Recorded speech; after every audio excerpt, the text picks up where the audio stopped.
Paramashivoham.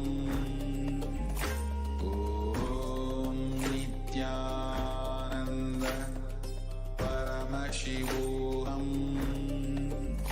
Om Nithyananda Paramashivoham.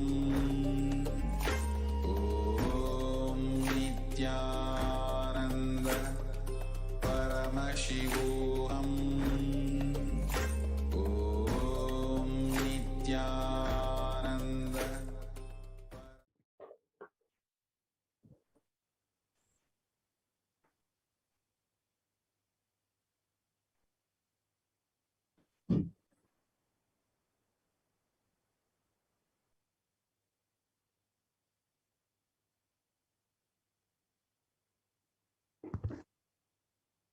Nithyanandam Paramashivoham Kevalam Jnanamurtim Bandvaतीतं गगनसदृशं तत्त्वमस्यादिलक्ष्यम् एकं नित्यं विमलमचलं सर्वदी साक्षिभूतं भावातीतं त्रिगुणरहितं सद्गुरुं तं Namami.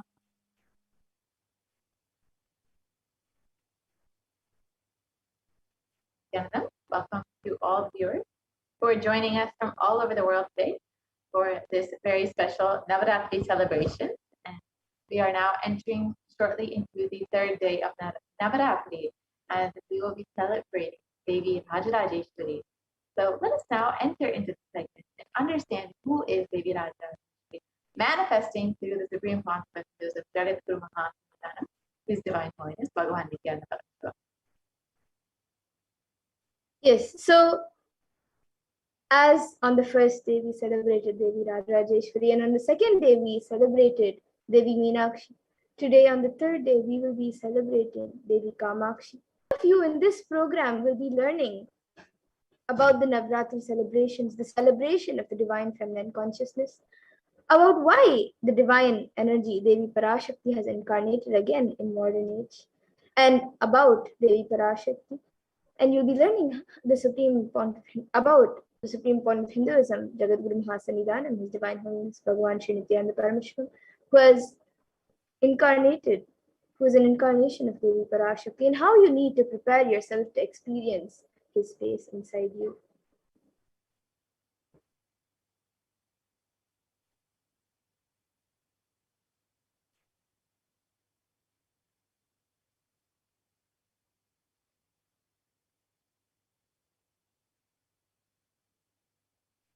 So in this, we'll be experiencing the extraordinary compassion of Devi Paramashivoham in you.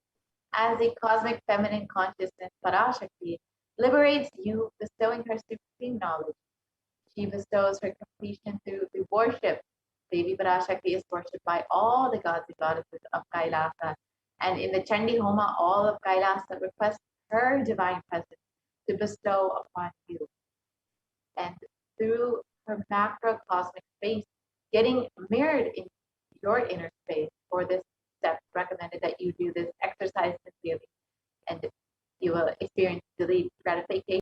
And this is the best receptor of the darshan, and you will experience her incarnation in the physical form with the Nijavatara of the Supreme Consciousness.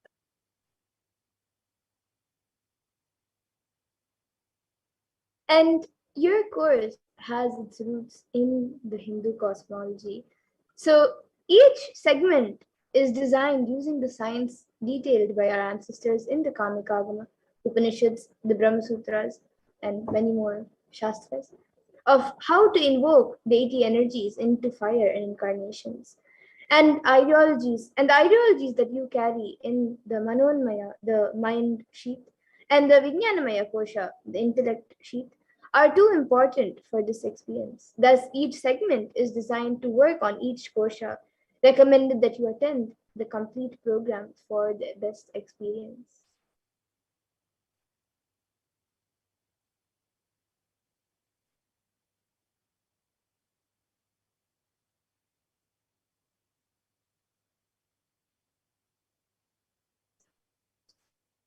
So, And now with that, of the we will world be how we move forward. So as we know, sorry for the technical glitch.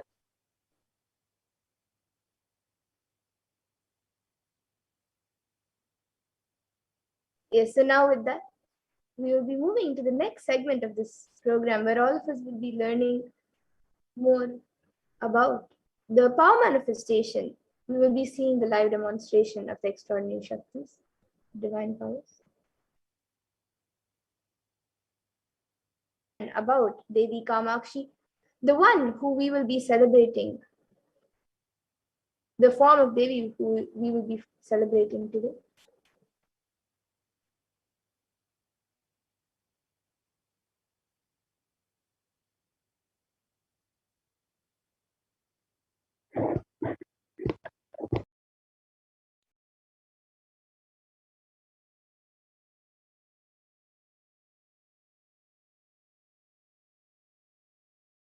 All of us will be celebrating the form of Devi Kamakshi.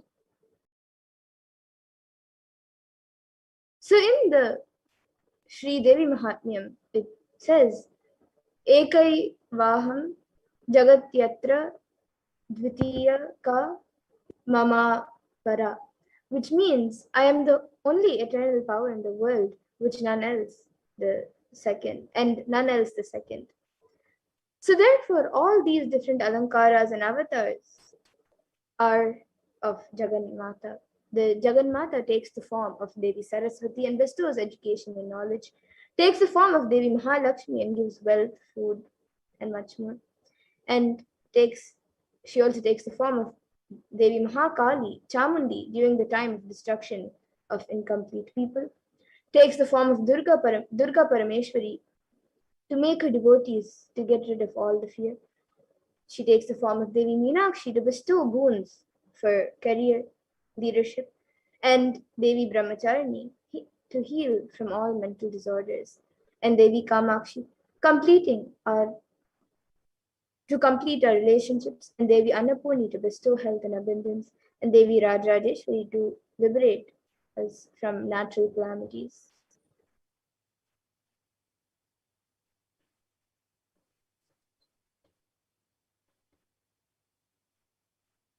Yes, and now with that, we will be getting into the next segment of this program, where all of us will be seeing a live demonstration of the extraordinary Shaktis, the divine powers.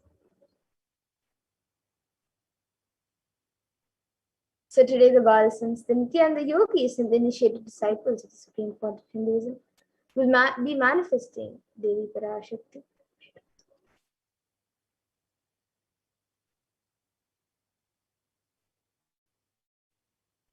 So now, the Balasans, the Nithyananda yogis, and the initiated disciples of the Supreme Point of Hinduism will be manifesting the extraordinary Shaktis awakened in us through the divine powers. Through the Diksha.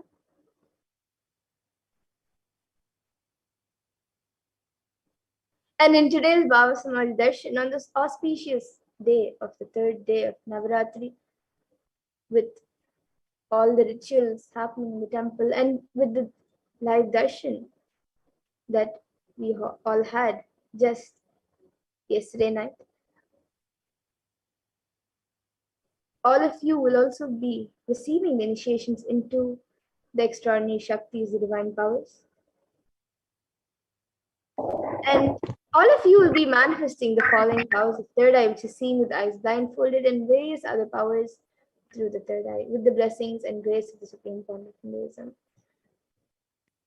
So all of you will be manifesting the following powers of third eye, which is seen with the eyes blindfolded, as well as many other powers, such as body scanning, remote vision, and much more.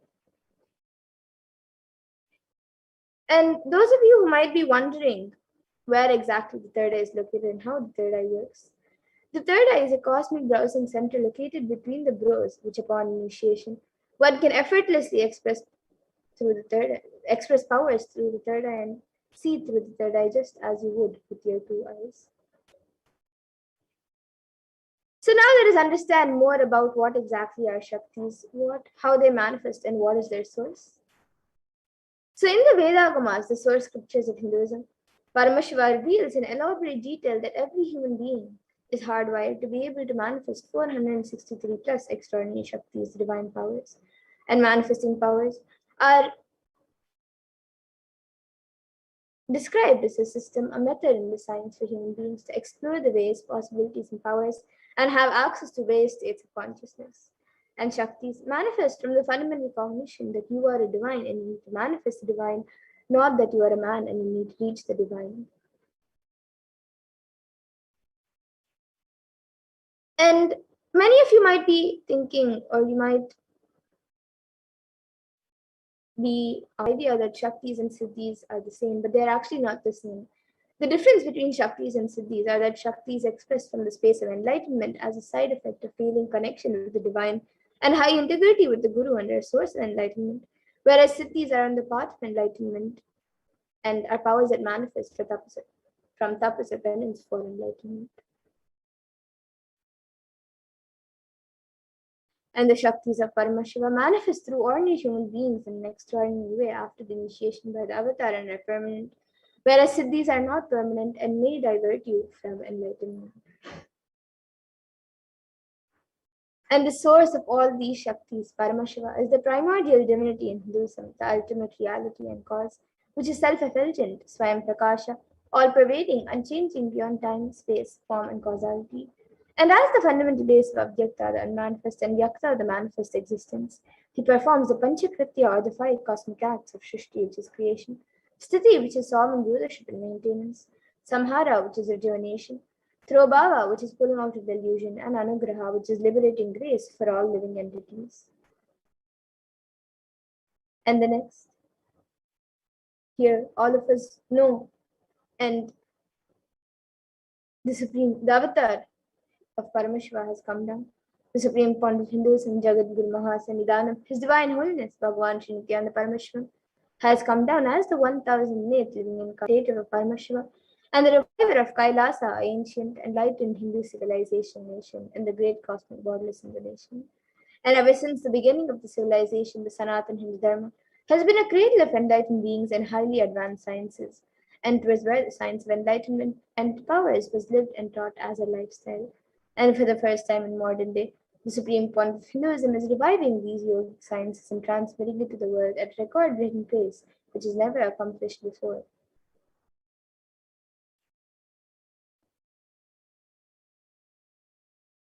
And all of this knowledge and this science of power manifestation is passed down from one generation to the next through the science of Diksha, initiation by enlightened gurus. And the Supreme Point of Hinduism, being recognized as an incarnation at a very young age, was trained and taught these sciences to revive the initiations and knowledge repositories for billions to manifest the science of power manifestation from the disciplines of Vedanta, Tantra, Sri Vidya, Yoga and Yogic powers, Mantra Shastra, Siddha Vidya, science of Aushadha, Advaita, Bhakti Yoga, Paramashiva Jnana, and much more. So now let's see how we can awaken these Shaktis in us. How can you manifest these Shaktis yourself? The Supreme Point of Hinduism beautifully says, every ultimate truth, jnana, is mapped into your consciousness, prajna, and manifests as a possibility and power of every being, prajnana. And the science of power manifestation is authenticated with 4 aspects of evidences or pramanas, as said in Sanskrit. So the first is eternal unchangeable truths revealed in the source scriptures. And then the next is the Apta Pramana, which are the experiences and results of Aptas or authorities of Hinduism, where the Vedic rishis and scientists have time tested and verified these sciences. And the next is the Atma Pramana, which is an account from the life of the Supreme Point of Hinduism, this millennium's avatar's personal experience of the power manifestation. And then the Pratyaksha Pramana, which is the empirical evidence from observation and scientific experimentation. Now, some of you might be wondering, what exactly are these Vedas and Agamas? So, the Vedas are the ultimate superior authority for Hindus and are pure science where the ultimate truths are explained. And the Agamas are the scriptures where the applied technology and the applied sciences are expanded. So, the Vedas and the Agamas, the Veda Agamas, are given the status of Shruti as they are directly revealed by Paramashiva. They are the ultimate, eternal, unchangeable truths. And a reference cited from these Shastras or source scriptures is called the Shastra Pramana. So now, let us all get ready to witness a very unique and very exciting demonstration of the power of third eye. After we go through the Pramanas for the power of third eye, so we will be first seeing the power of third eye, which is seeing with the eyes blindfolded. So the Shastra Pramana for this power of third eye comes from the Vijnana Bhairava Tantra. Kapalantarmanonyasya tishtanmilitalochanaha kramena manasodadyat lakshaye lakshyamuttamam. And the translation for this verse is, by fixing the mind on the inner space within the crown center and sitting stably without any movement, having the eyes closed in succession, by that stability of the mind in inner space through the power of the third eye, one directly sees the ultimate goal Lakshyam by having the vision beyond the sight that reveals any object or place, attaining the space of oneness with the source Paramashiva. And the next is the Apta Pramana, where Krishna initiates Arjuna into the power of third eye. Bhagavan Krishna says to Arjuna, Natu maam shakyase drashtu manenaiva swachakshusha divyam dadami te chakshuhu pashyame yogamaishwaram. So in this verse, Bhagavan Krishna says to Arjuna, but you cannot see my cosmic form with these physical eyes of yours. Therefore, I grant you divine third eye vision. Behold my cosmic opulence. So this comes from the Hindu Purana Bhagavad Gita, where Bhagavan Krishna initiates Arjuna into the power of third eye. And during the revelation of Bhagavad Gita, he initiates Arjuna into the power of third eye, so Arjuna can behold Krishna's Vishrupa Darshan. And this verse specifically is from the 11th chapter of Bhagavad Gita, which contains a description of Bhagavan Krishna's cosmic form. And further in this chapter, the description of Bhagavan Krishna's cosmic form is completely narrated by Arjuna as he sees Bhagavan Krishna through his third eye. And the next is the Atma Pramana. In Swamiji's own words, the first experience is that I was able to see everything around me, above me, the whole 360 degrees, 10 directions, below me, everything. I realized not only I was able to see, I was able to feel and experience all of that as me. And the next is the Pratyaksha Pramana. So all of you here can see study measures were done on the brain waves of the Supreme Pontiff Hinduism himself using a PET, a positron emission tomography. And it was measured that when doing daily activities, there is high activity measured in the brain where the third eye is located. And when in deep samadhi state, only the third eye region is active and almost 90% of the rest of the brain is at peace. So now, let us all get ready to witness a live demonstration of the powers of third eye, the live Sakshi Pramana.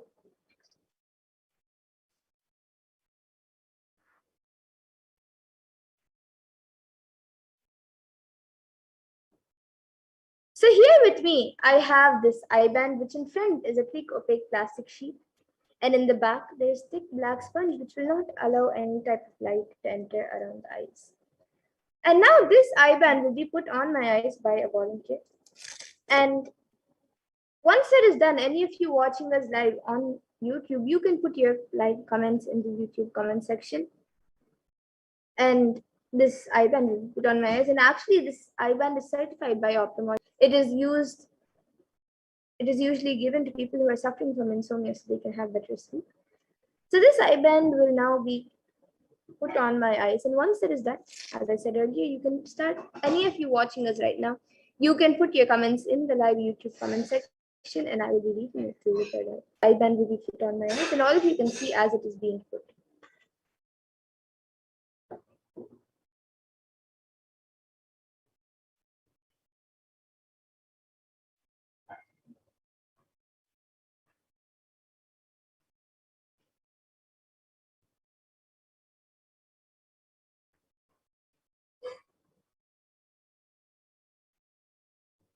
It's a little tighter.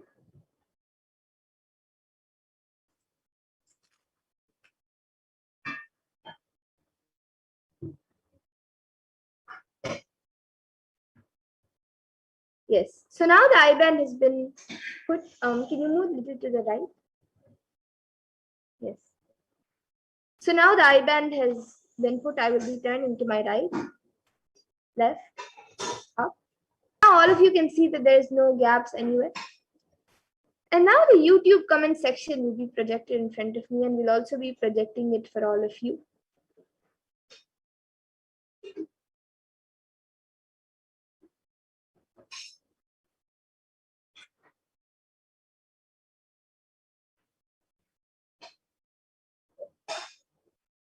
And any of you watching us live on YouTube, you can put your comments. Yes, we already have a comment from Aina Zabotinzaya who's put Nithyanandam, and then he has again put Fuchsia, Fuchsia. And yes, we'll be projecting the comments for all of you in a moment.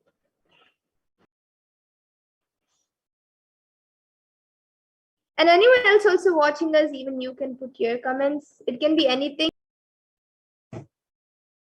that you would like me to read.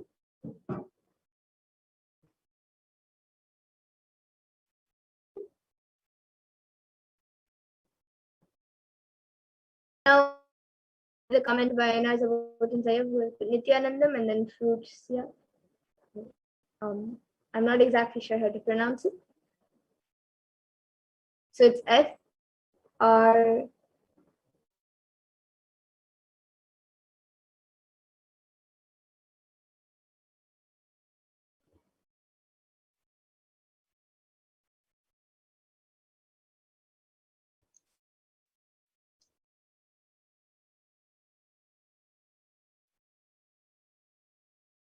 And Aina Zabotinzaya has now again put a comment saying Fluffy Cat went for a walk and made a friend.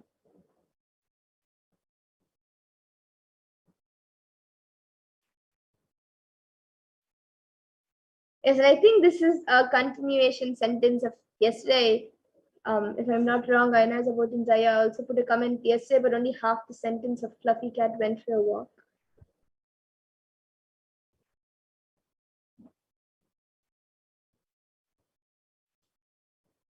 So today it's a longer sentence.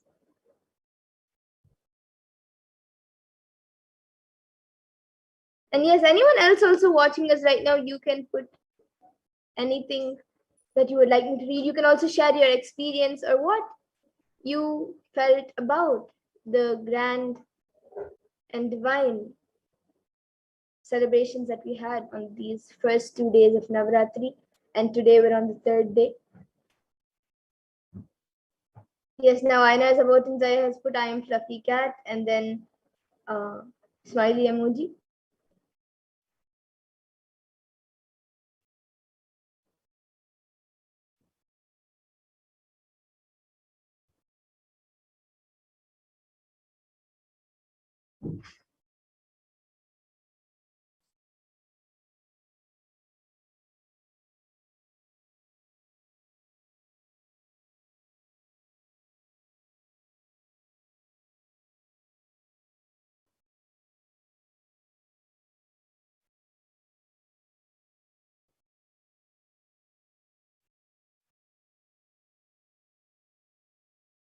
Yes, and anyone else also, you can put anything that you would like me to read. It can be a sequence of emojis, numbers, letters, words, sentences, a random sentence that does not make sense at all.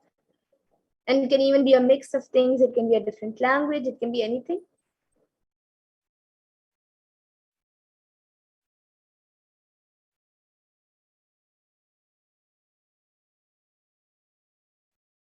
Okay, so now we will be moving on to the next power. For that, I request the volunteer to now remove the I band. All of you can see as the I band is being removed. And yes, I think we have another comment from Aina Zabotinzaya who has put Aphidois stomatitis, which is a scientific term, I guess. So it's APHTHOUS STOMATITIS. Yes. And about that, Alice Ma has put hello, how is everyone doing? And then she has put a colon and then a bracket which makes a smiley face. And we have another comment from Ajni who has put a cat emoji.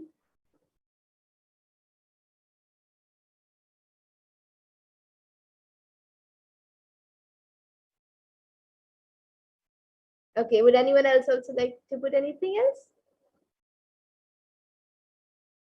Okay. So now, with that, we'll be moving on. I request the volunteer to now remove the IBAN.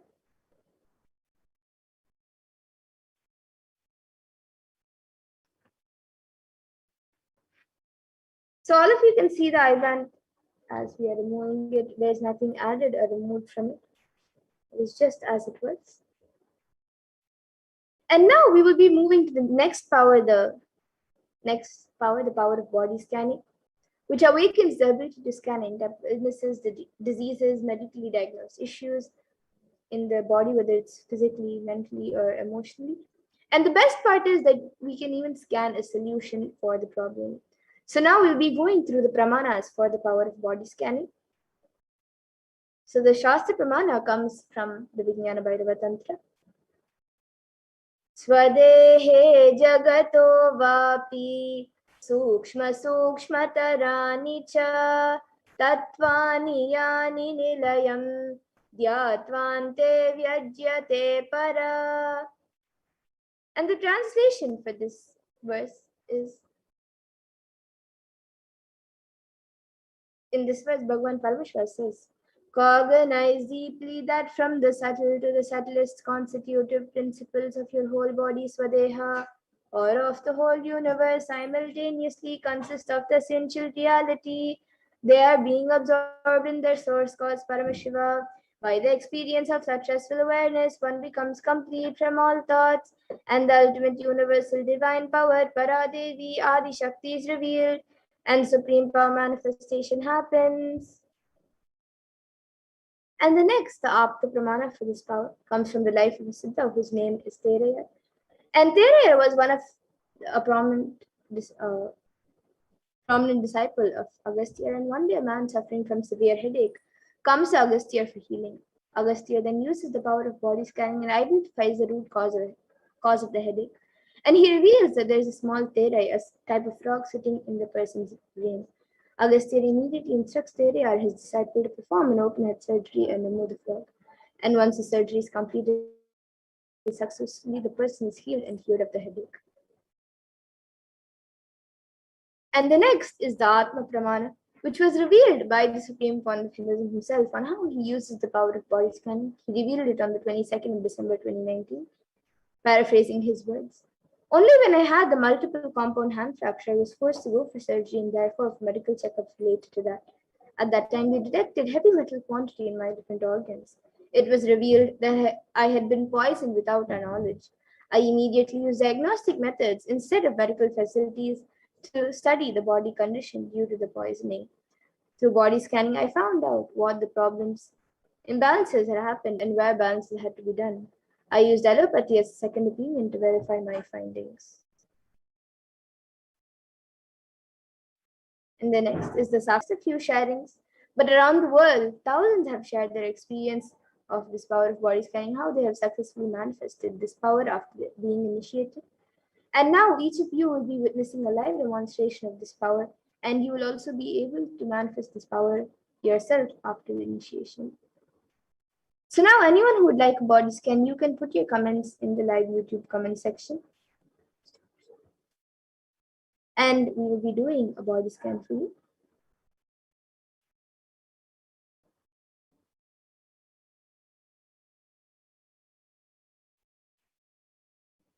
Yes, so we have a comment from Ainas Abotunzaya who has put, I have pain in my head, temples and swelling lymph nodes, also around head. What could be best way to detox my brain with supplement or some specific herb? Paramashivoham can be a technique. And yes, Ayana will be scanning for you. And Ma Alice has also asked for a scan. Yes, Ma, I will be scanning for you also after Ayana Abotunzaya.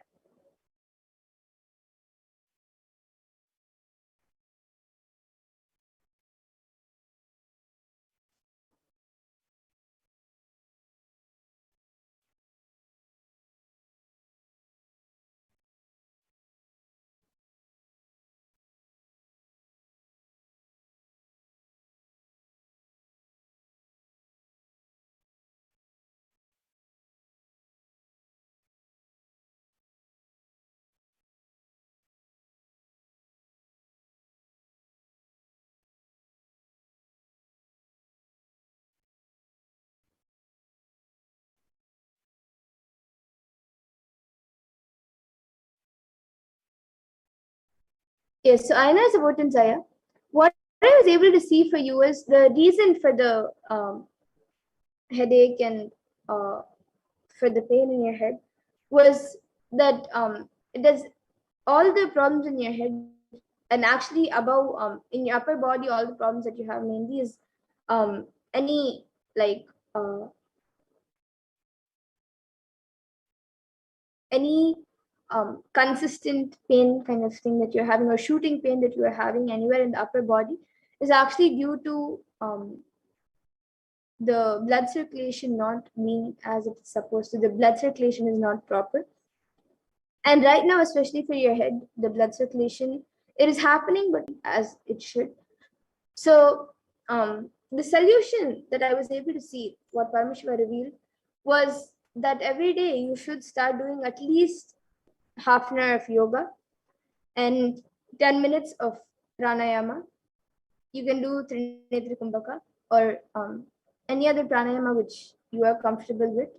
Do the which out of the 108 kriyas and that Swamiji has revealed, whichever you can see and do that.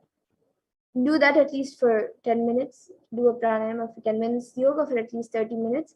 And if you have basma, you can apply basma on your forehead in the nights before you sleep. And even throughout the day, at least 2 or 3 times.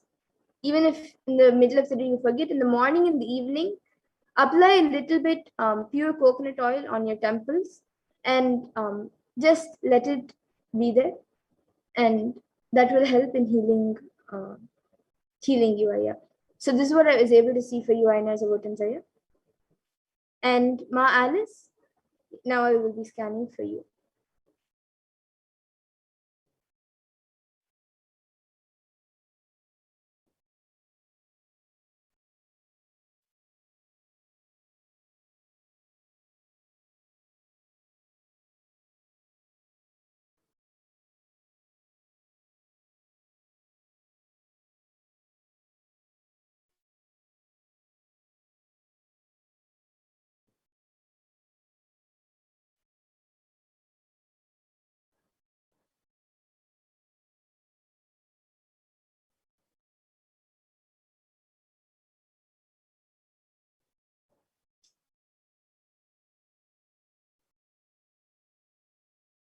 Yes, so Ma Alice, what I was able to see for you was that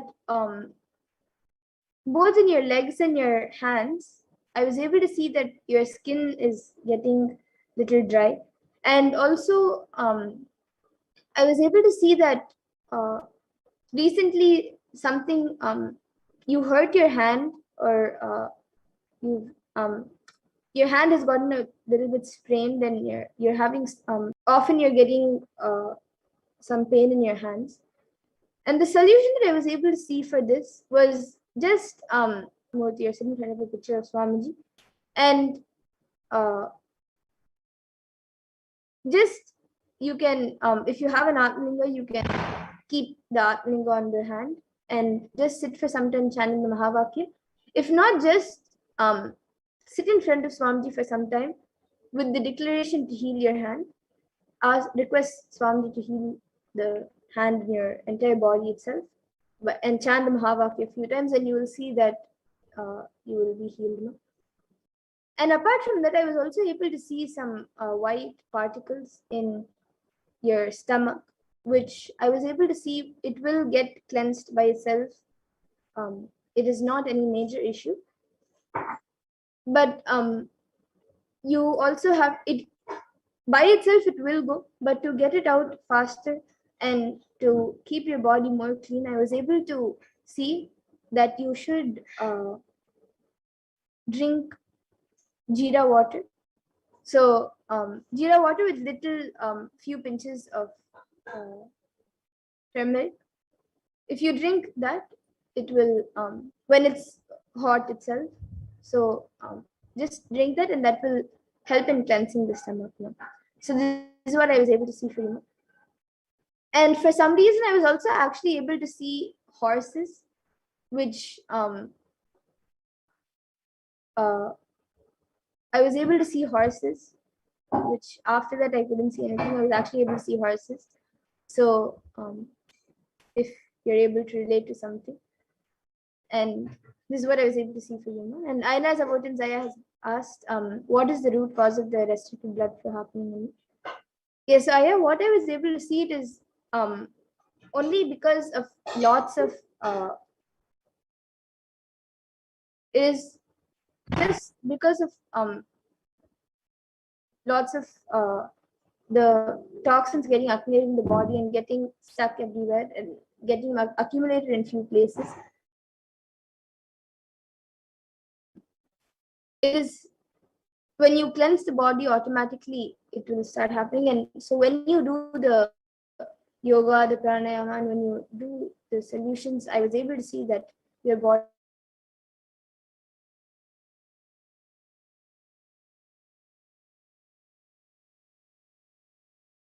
coconut oil, doing yoga 1 hour per day, and 108 Kumbhakas also. It's around 10 minutes maybe. Yes. And Ma Alice has also gone back saying, thank you again, beautifully manifestation. I was joking about adopting a horse and keeping it in my apartment. Oh wow. Okay. That's great, Ma. And this happened a few days ago. Okay. So yes, that was revealed by the third eye. So maybe in the near future you maybe actually be getting a horse. You never know. So yes. Now with that, I thank all of you who have joined us for this power manifestation segment. And we will now be moving to the further segments of this program where all of us will be continuing to learn about how the world is today and Kailasa, how the world is today and how Kailasa is today. And we will continue to learn about Devi Kamakshi.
Yes. So now, in this next segment, let us learn about the world today and the way forward.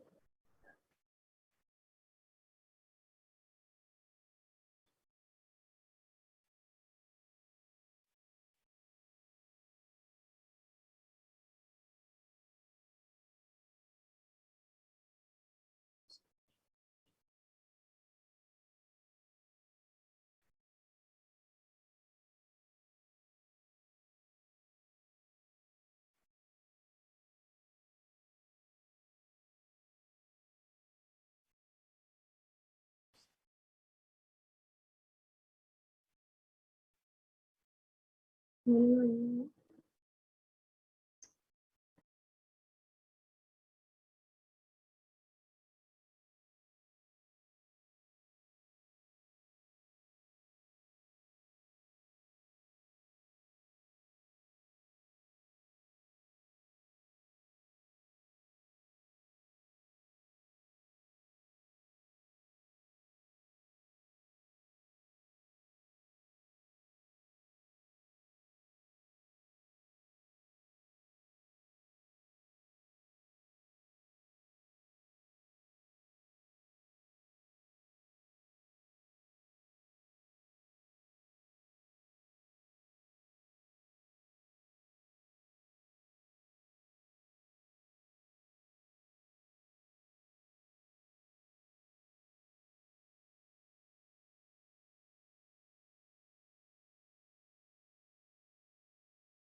Yes, we apologize for the technical glitch.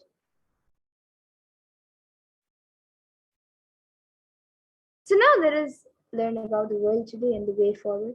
So per day, and additional 0.002% of population is getting infected by COVID-19 around the world.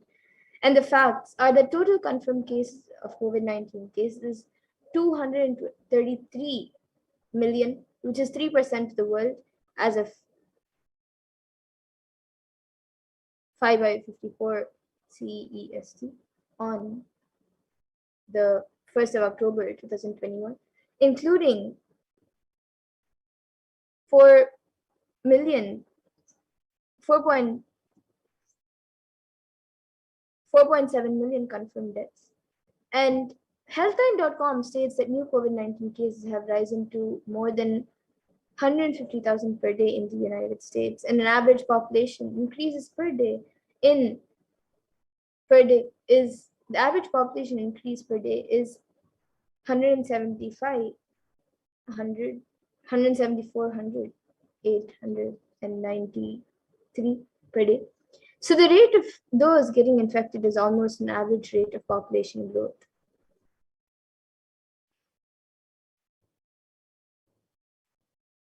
And the total confirmed COVID-19 cases is about 3%, 3% of the population and rising daily at all times. And so in status quo, the world population is to decline in 170 years. That's only 3 generations ahead. And as it says, the total confirmed COVID-19 cases is 3% of the population and is rising continuously every day. And the vaccination not known to be or available at any time line for the world. An average deaths per day is 126,000 plus 126,500 plus at 0.562% of the world. An average deaths per year is 44 million plus, and it is growing each day. And if we just say, for our understanding, that population growth per day and the death rate are moving at the same rate, we are civilization decline in the next 3 generations. So here you can see the need of a global solution that works across all national policies. So you can see the situations by the WHO regions. So you can see it in America, in Europe, in Southeast Asia, in the Eastern Mediterranean, then the Western Pacific, and in Africa. And according to the United Nations, a new scientific report from the Intergovernmental Panel on Climate Change warns that we are on a crash course towards catastrophe if global temperatures are allowed to rise, and the window to slow or even halt some of these worsening impacts is rapidly closing. And immediate precautionary methods is to protecting ourselves, follow the local government's guidelines and regulations, but affect on our survival needs like food, clothes, shelter, and especially the less privileged whom we call poor, for whom resources are not immediately available is unknown.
And the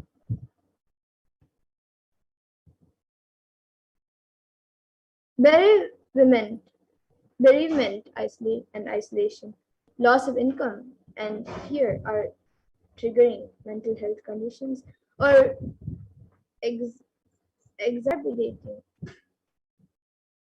existing ones. And many people may be facing increased levels of alcohol and drug use, insomnia, and anxiety. These are the immediate precautionary methods. So, as we said earlier, the immediate precautionary methods that you need to take is to protecting yourself by getting into quarantine, following the local government's guidance and guidelines and regulations, but even then, the effects of our survival need like food, clothes, shelters, and especially the less privileged, whom we call poor, for whom resources are not immediately available, is unknown.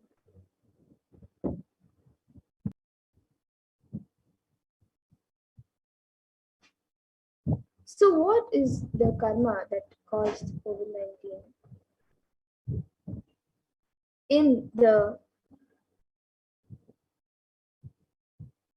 In the Brihadaranyaka Upanishad, 4th Adhyaya, 4th Brahmana, and 5th mantra, it defines karma as it does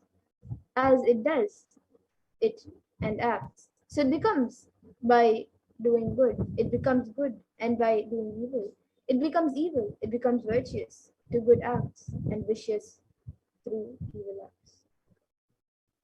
And the verse says, Yatakari Tata Bhavati Sadhukari Sadhu Bhavati Papakari Papi Bhavati Punya Punyena Karmana Bhavati Papa Papena.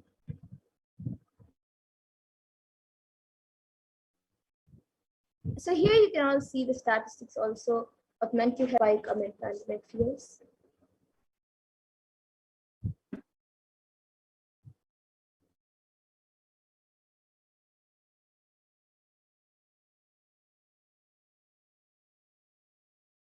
COVID-19. So 83% of wild mammals have become extinct, and stopping the idea that whole planet Earth belongs to only human race.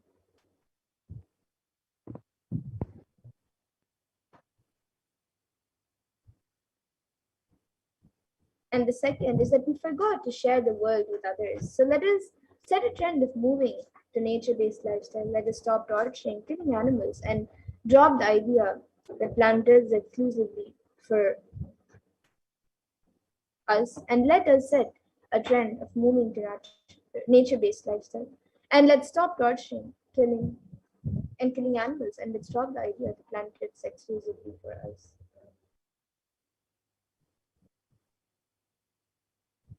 And let's talk about when you kill animals, when you keep livestock and kill animals, not only you disturb the environment, you disturb the ecosystem by releasing so much of the suffering.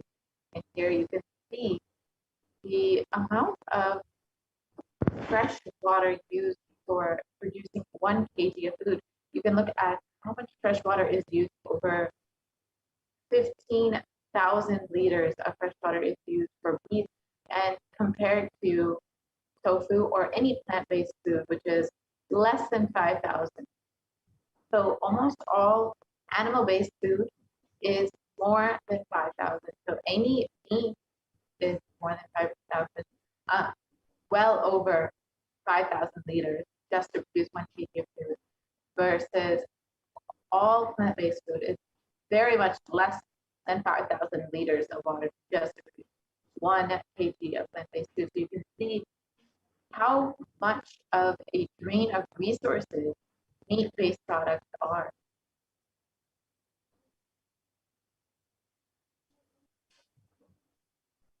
And is the permanent solution for this pandemic. As per Hinduism, the purpose of the world and the primary principle of the universe is let us all coexist and celebrate our life. Ahimsa Paramo Dharma. Non-violence is the ultimate natural law of life.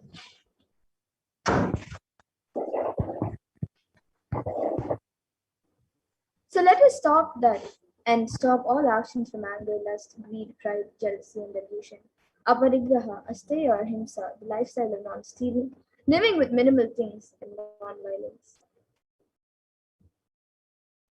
So every crisis that humanity faces, Hinduism has found solutions, and Hinduism is the religion which has seen at least 5 complete wiping out of planets, wiping out of the civilization. And we have the knowledge, we have recorded and documented every time when the civilization is wiped out and how it is rebuilt.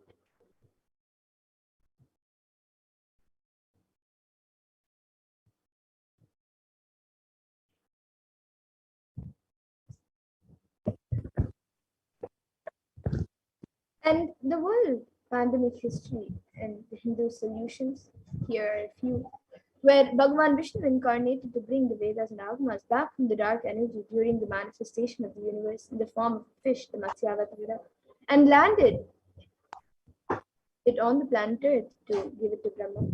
And after that, after the great deluge, Bhagavan Vishnu brought Manu's book and the Vedas and Agamas, the whole thing, and restarts the civilization. That is why the Pandya kingdom, the earliest kingdom, has a fish as their emblem. And Karikal is the place where the boat was brought to the land by the Matsyavatara, from where the whole Pandya civilization started. And during King Ravana's reign, 7 crore people, Bhagavan Shiv, the 54 deshas, from the evil reign of the king, and that is detailed in the Ramayana. And King Duryodhana, who almost led the world to a nuclear collapse, and Bhagavan Shri Krishna incarnated to end the apocalypse, and it is detailed in the epic poem Mahabharata. And Bhagavan Mahadeva, Paramashiva himself, protected the city of Varanasi and said, I will hold these people, protect them even during the Pralaya. Even when the whole world is destroyed during the Great Deluge, I will hold these guys in the tip of my Trishula.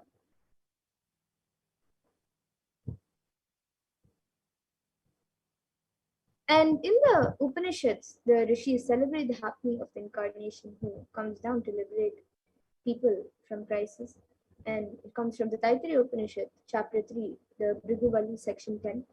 And the rishis sing and dance in the ecstasy of enlightenment and Kundalini awakening. They say, Ha ha ha vu ahamannam ahamannam ahamannam ahamannado ahamannado ahamannadaha.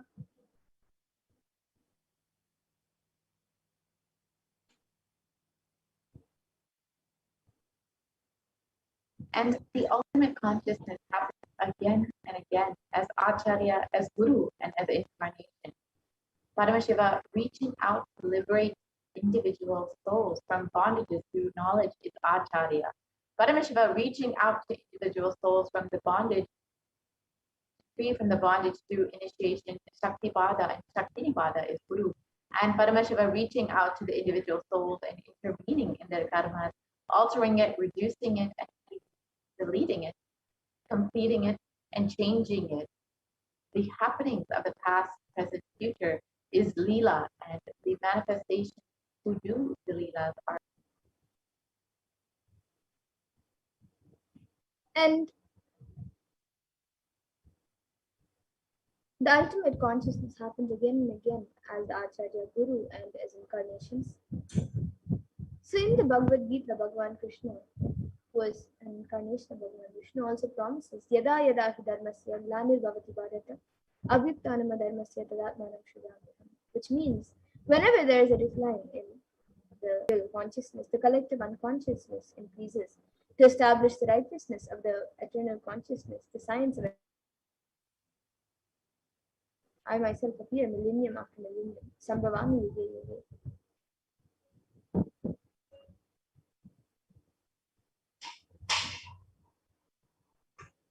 So let us understand now the significance of Navaratri during this deluge, during Pralaya.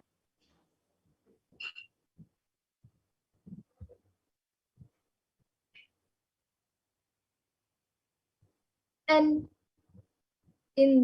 so let us first invoke Devi Parashakti for refuge from all foes.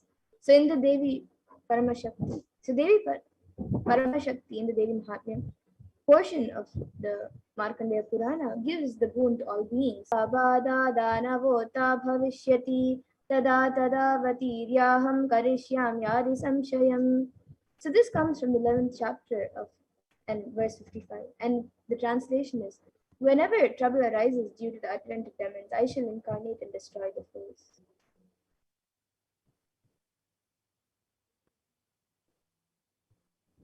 So let us celebrate Devi Paramashakti and invoke her blessing. Devi Paramashakti is the Devi Mahatmya of the Markandeya Purana gives the boon to all beings, and whoever with a concentrated mind shall pray to me constantly. With these hymns I shall without doubt put down every trouble of his. May this poem of my glories quell all epidemic calamities, as also the natural calamities. And the Navratri is the celebration of divine feminine consciousness. Devi Parashakti, who received the Agamas, and Bhagwan Vishnu, who made the Agamas as the software for the whole universe to restart the civilization. Both the divine energies are celebrated for these auspicious 9 days.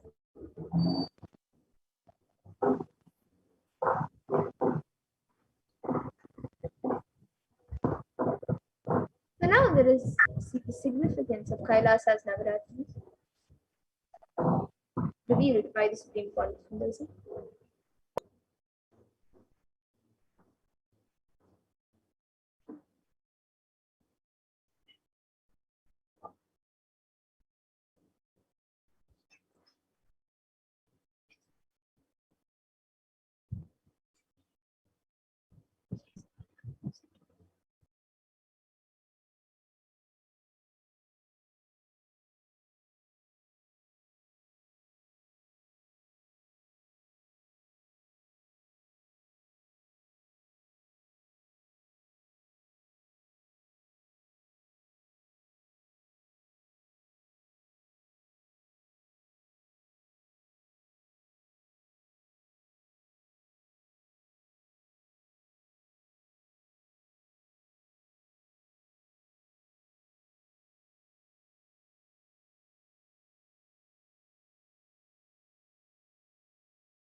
Yes, and we apologize for the technical glitch.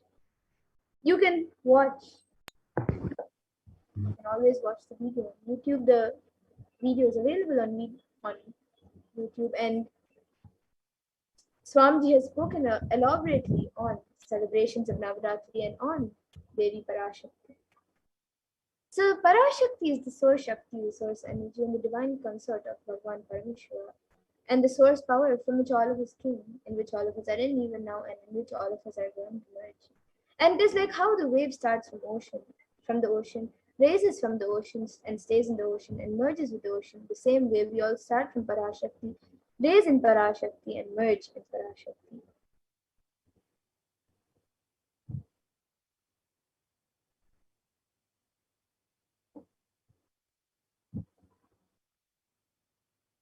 And in the Netra Rahasya, chapter 1, verse 25, there's a verse that says, तदोजस्वौजसां सर्वं शाश्वतं ह्यचलं ध्रुवं सा ममे च पराशक्ति शक्तियुक्ता स्वभावजा.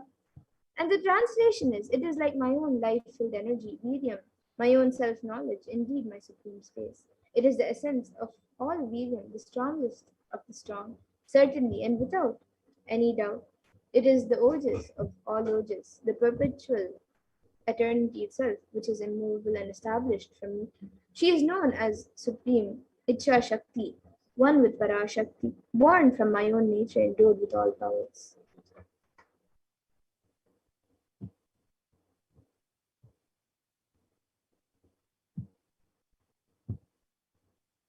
And during Navaratri, awaken the sacred feminine consciousness.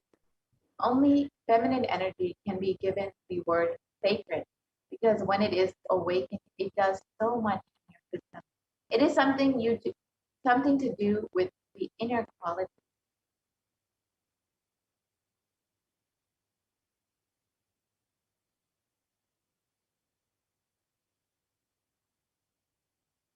So the definition of feminism, as per Vedic tradition, is not giving up. So you can awaken the sacred feminine consciousness inside of you during this Navaratri.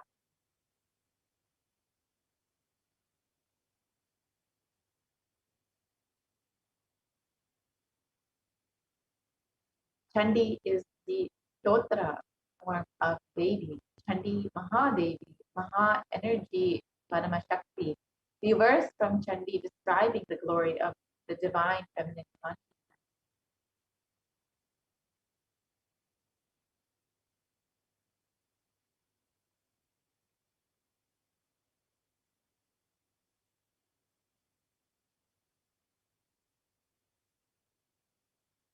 The divine feminine consciousness exists in all.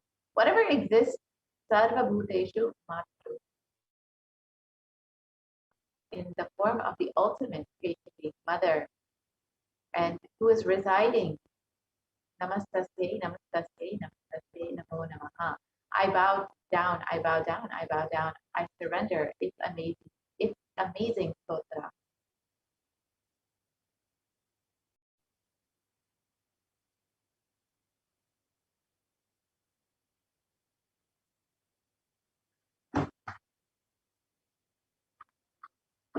The during the Chandi Homa, recite the Devi Matra to give to experience enlightenment. And the Vedic tradition, in the Vedic tradition, there are two literatures, 700 directly give you enlightenment, the experience of enlightenment. One of these 700 slokas is the philosophy of the Bhagavad Gita, is linguistic in its importance. And you can understand and try to practice it.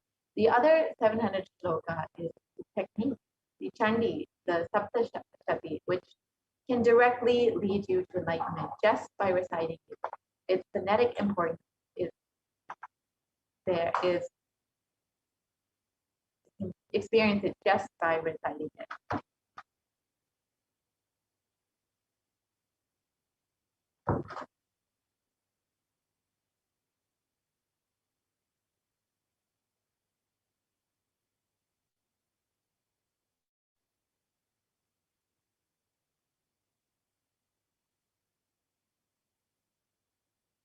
The Chandi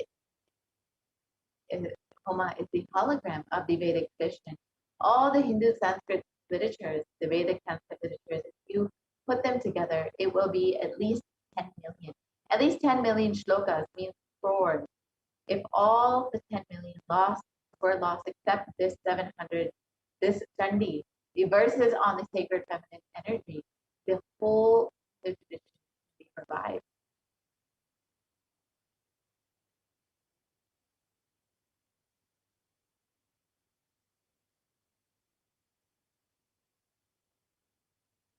And in the Chandi, there are two ways to enlightenment. One, you can remember constantly you are Devi, the cosmic mother.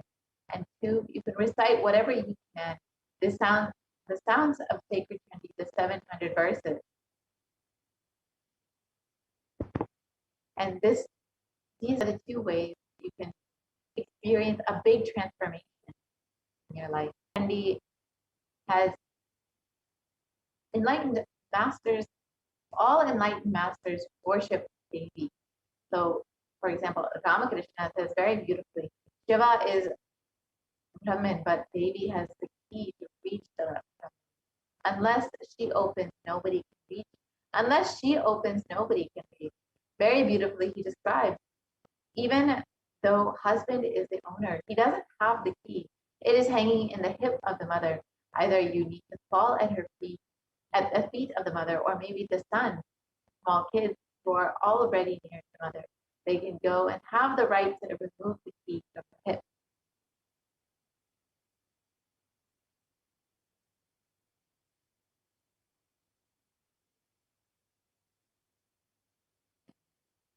Kailasa's Stigma is the direct way to praise the mother goddess.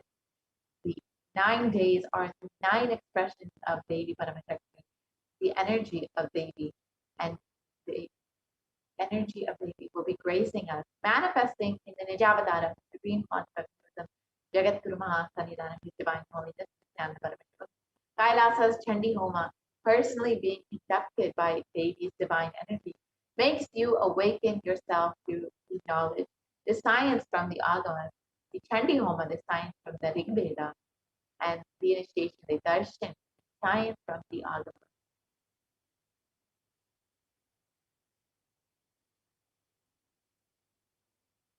And during Kailasa's Chandi Homa, you can burn all of the negativity in your life in the Chandi Devi Bhava. When Chandi Devi kills the Rakshasas, she frees us by destroying our own negativity. And you can chant the mantra Om Aim Chamurtaye Viche Swaha.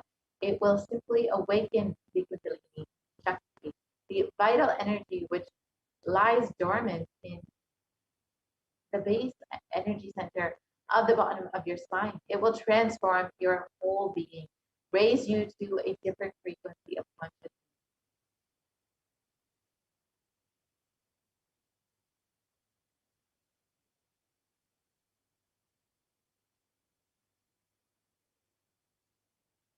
Sorry for the technical. Yes. Now, we all learned how Kailasa and Hinduism is providing the solution. So now let us learn more about Devi Kamakshi and what Devi has revealed in the Devi Mahatmya. Let us now learn about Devi Kamakshi, the form of Devi who we will be celebrating on today, on the 3rd day of Navaratri.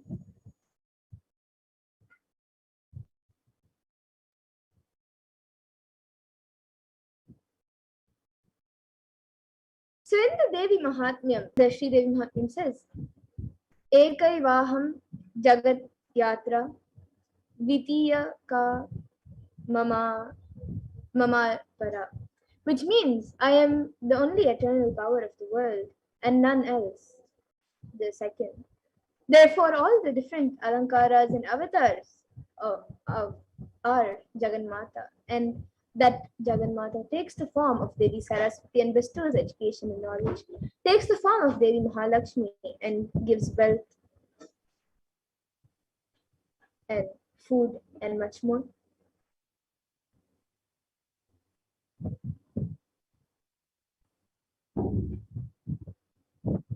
Yes, we can go to the previous slide.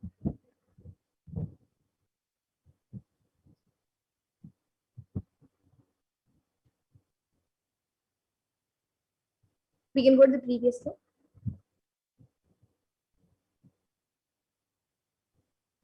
Yes. So she continues to take form. She takes many forms, and she takes the form of Devi Mahakali, Chamundi, during the time of destruction of incomplete people. She takes the form of Durga Parameshwari to make her devotees to get rid of all the fear. Devi Meenakshi takes the form of Devi Meenakshi to bestow boons for career and leadership. She takes the form of Brahmacharini to heal from all mental disorders. She takes the form of Devi Kamakshi to complete our relationships. She takes the form of Devi Annapurni to bestow health and abundance, and takes the form of Rajrajeshwari to liberate us from natural calamities. And in chapter 11 of the Devi Mahatmyam and verse 35, Devi Kamakshi graces us to and grants boons, and it says, Pranata Pranatanam Prasidatvam Devi Vishvarti Harini Trailokyavasini Nidye Lokanam Varada Bhava. And the translation is, the Divine Mother says, O Devi, you who remove the afflictions of the universe, be gracious to us who have bowed to you. O you worthy of adoration by the dwellers of the three worlds, be a boon giver to the worlds.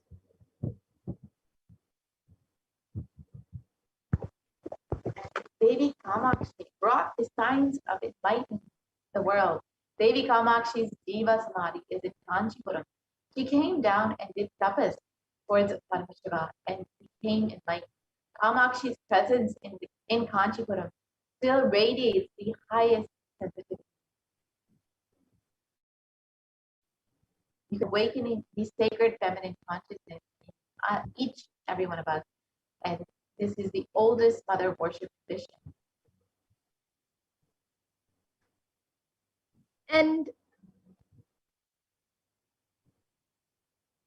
there's beautifully, it tells in the Kamakshi Stotram, Shrinkaratmaka Varna Matra Patanandriyam Shriyam Tanvitam Chinmataram Bhuvaneshwarim Anudinam Viksha Pradana Kshamam Vishwa Ankhauga Nivarinim Vimalinim Vishwambharam Matrikam Kamakshim Paripurna Chandravadanam Vande Mahesha Priyam.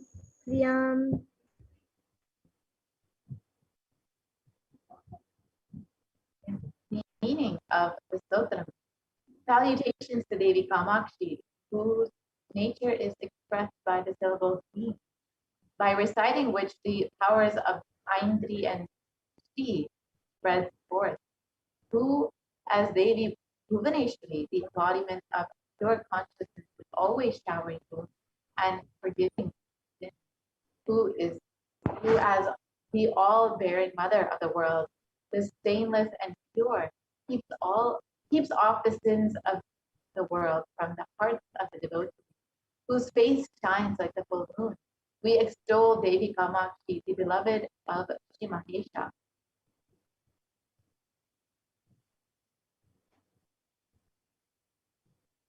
And the next verses are Vagdevi cha yam vadanti munaya Kshirabdi Kanyeti cha Kshoni Tanayeti cha Shruti Giroyam Amananti Sputam Eka Aneka Palapradam Bahu Vidakaras Tanvitam Kamakshim Sakalati Vanjana Param Vande Mahesha Priyam. And the beginning of the verse.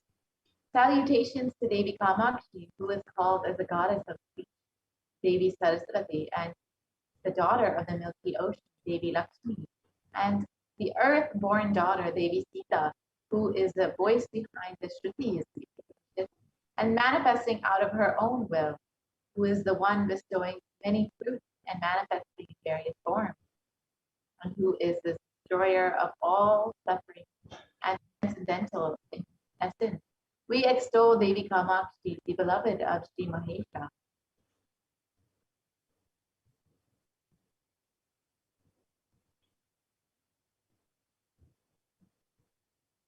And the next verse says, Kanta Kama Dudakari Indra Gamana Kamari Vama Angaka Anga Ga Kayas Kalyani Kalita Kalitavatara Shubhanga Kasturika Charita Charchita Kampa Silra Prasala Muta Mula Nilaya Karunya Kalolini Kalyanani Karoti Me Bhagavati Kanchi Puri Devata. Beginning of the verse, salutations to Devi Kamakshi, who is the beloved of the devotees, and like a milch cow, fulfills their wishes, whose movement is like the king of elephants, and who shares the left half of the body of Sri Shiva, who is the bestower of auspiciousness, incarnated in divine auspicious body, smeared with the perfume of kasturi, who, abiding in the banks of the Kampa River under a mango tree, Amra, surges forth her compassion. Devi Parvati meditated on Sri Shiva on the banks of Kampa River at Kanchipuram. And please make my life happy and prosperous, O divine goddess of Kanchipuram.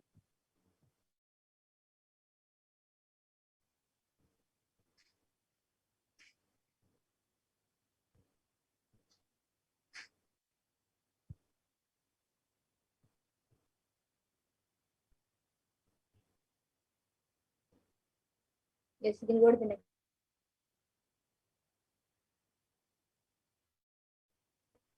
Now let us look at Devi Parashakti's divine way from the Chandi Stotram, the Devi Mahatmyam Leela.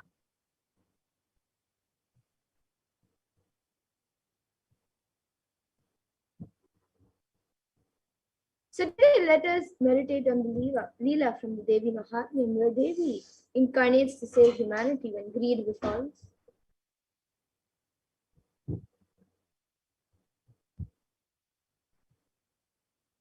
And Devi Mahatmyam celebrates Devi's grace to protect humanity when greed befalls us. The power of human nature and greed threatens to destroy everything it touches. The goodness of the nurturing earth, the stability of the mountains, the expansive beauty of the ocean, the innocence of the gentle clouds. Under Devi's attack demon Maheshasura changes buffalo to lion, to man, to elephant, every time eluding her death blows.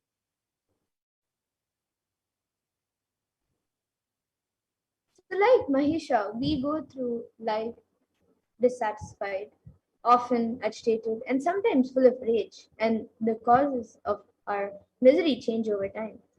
One day it's this, and the next day it's something else, and so it goes. Until we can pin down the root cause, our discontent cannot be overcome. And like Maheshasura, that caused his loath to reveal itself. And Mahesh Asura represents more than monumental rage. His anger is one of his passions that afflict our human awareness. The others are lust, greed, pride, jealousy, and delusion. Let's analyze each of these now. Lust or desire in general is a longing for gratification. We want something. Why? Because we feel something is lacking. We always feel weak.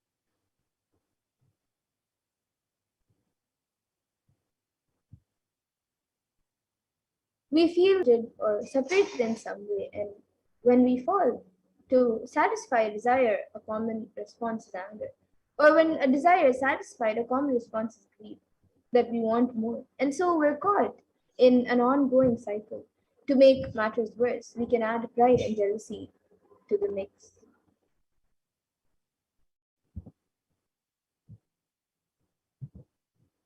The root cause of our inner existential discontent and our outward conflict is the feeling deep down inside of us that we are limited, separated, and incomplete. We mistakenly identify with the limited ego, when in fact we are the limitless Atman. The Atman abiding in every person is the true self, the one undivided reality whose essence is pure being, consciousness, bliss.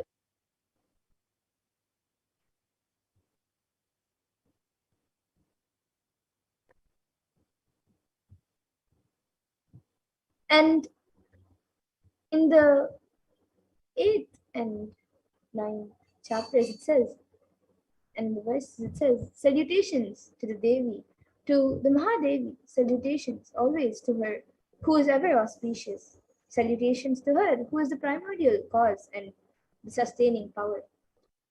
With attention we have made obeisance to her. And the 10th verse also says, salutations to her who is terrible, to her who is eternal. Salutations to Gaudi, the supporter of the universe. Salutation always to her who is of the form of the moon and moonlight and happiness itself.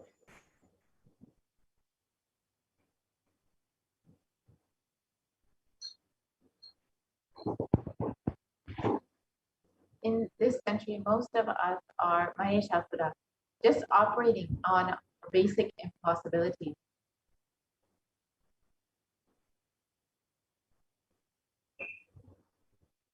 Most of the decisions that we make, every moment we make unconsciously. We take thousands of decisions unconsciously in a day, whether it is thinking or talking or doing. It is done unconsciously without awareness. Devi happened just to liberate us from this karma.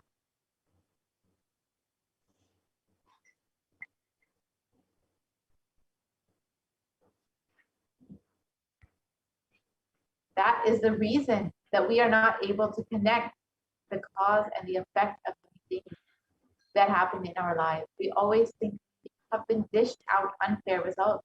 We are blissfully unaware that it was we who caused the effect. We made it happen by way of unconscious living and ended up incurring more karma.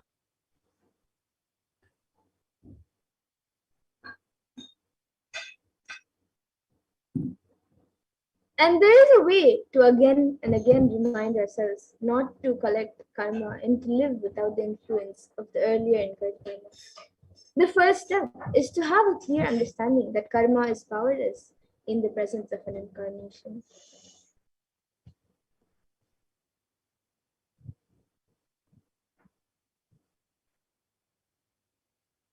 Somewhere this karma chakra needs to be broken, and you need to be given a new energy, inspiration, understanding, and possibility.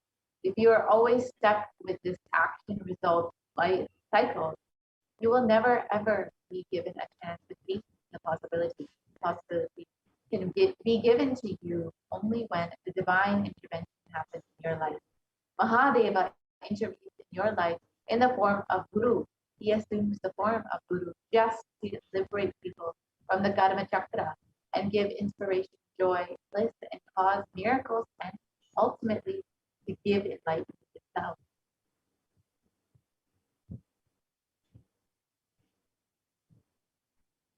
And initiation means the idea or knowledge or the clicks that bring you out of these depressive thoughts, that bring you out of the influence of your karma.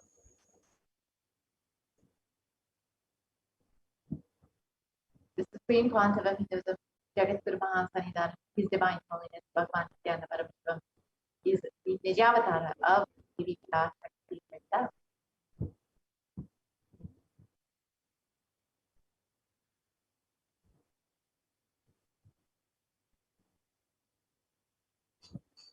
The Kailash, one of the Shamla Pitas, Satvinya Pitas, rare and sacred lineage of pontiffs, has been systematically carried over in an unbroken progression from the ages. The chosen emissaries of Lord Paramashiva and Devi, the Guru Maha Sannidhanam pontiffs of Kailash, one of the Shamla Pitas, Satvinya Pitas, are the direct representatives of the cosmos.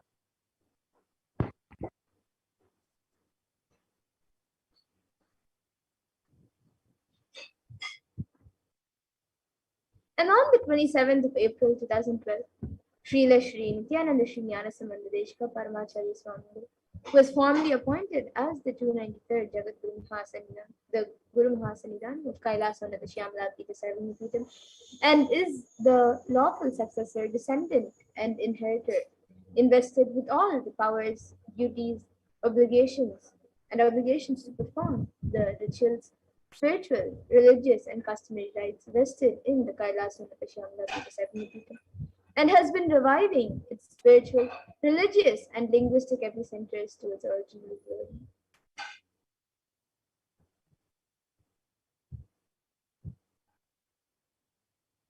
So now let us watch a small video on the history of Madurai.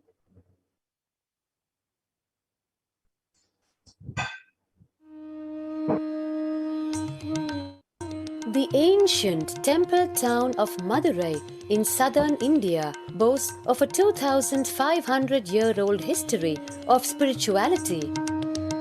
Historians trace Madurai's existence back to the 3rd century BC, making it one of the oldest continuously inhabited cities of the world. Legend says that Madurai was established by the cosmic mother herself, who incarnated as Princess Meenakshi, daughter of the pious king Malayadwaja Pandian. An able queen and a fearless warrior, Meenakshi expanded her empire right up to Kailash in current China. But when she came face to face with the Lord of Kailash, Shiva himself, she recognized him as her eternal consort and dropped her arms to become Shiva's companion for life. Along with Shiva, also known as Sundareshwara or the beautiful Lord, Meenakshi reigned over her kingdom for a glorious 166 years. In course of time, with the rise of Jainism as a religious force, Madurai too fell to its powerful influence, and Shaivism all but vanished from the sacred kingdom where Shiva himself had once walked the earth. The renaissance of Shaivism in Madurai was the sacred task of a child incarnation, Tirunjana Sambandar, one of the 4 visionary saints of Shaiva Siddhanta tradition. The story goes that as a baby, Tirunjana Sambandar was once nourished by the milk of enlightenment from the cosmic mother herself. This child prodigy arrived in Madurai to effortlessly defeat the learned Jain monks with his wisdom, healing powers, and spiritual prowess, and restored Madurai to her beloved religion, Shaivism, by reviving the ancient Madurai Adinam and the Meenakshi temple, which had fallen to desolate ruin. Madurai Adinam is today the world's oldest living Hindu organization, with a recorded history alone spanning a glorious 1,500 years and an unbroken lineage of illustrious pontiffs to this very day. Over the centuries, Madurai Adinam has been patronized by the likes of Tipu Sultan and the poet saint Vallalar. The pontiff Madurai Adinam is known by the title Guru Mahasannidhanam and inherits the responsibility of carrying forward the traditions of Tirunjana Sambandar's sacred work.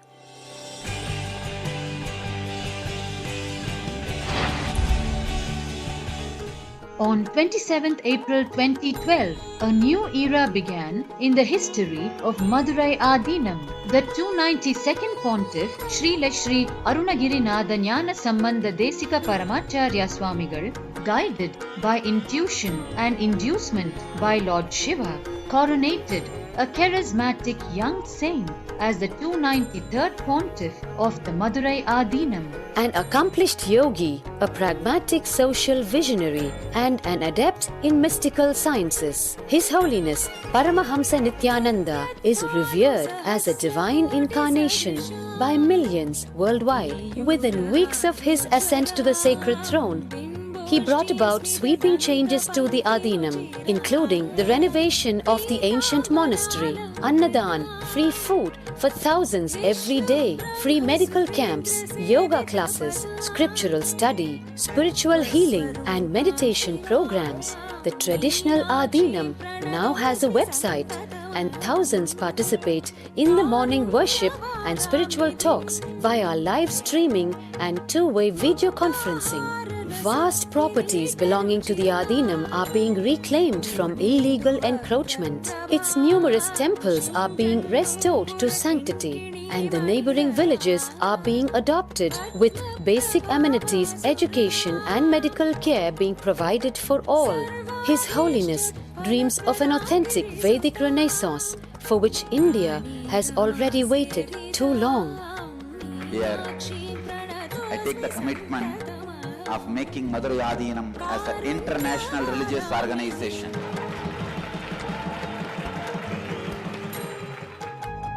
We will fulfill all the responsibilities of Madurai Adinam, make Hindu tradition, Saiva tradition alive, revived, lived, celebrated all over the world. With a brand new pontiff at its helm, Madurai Adinam promises to be more than just as a whole generation turns to spirituality for answers. The changes at Madurai Adinam mirror the changing role of spiritual organizations today as power centers and guiding forces, forging the enlightened government of the new world.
Sorry for the technical glitch.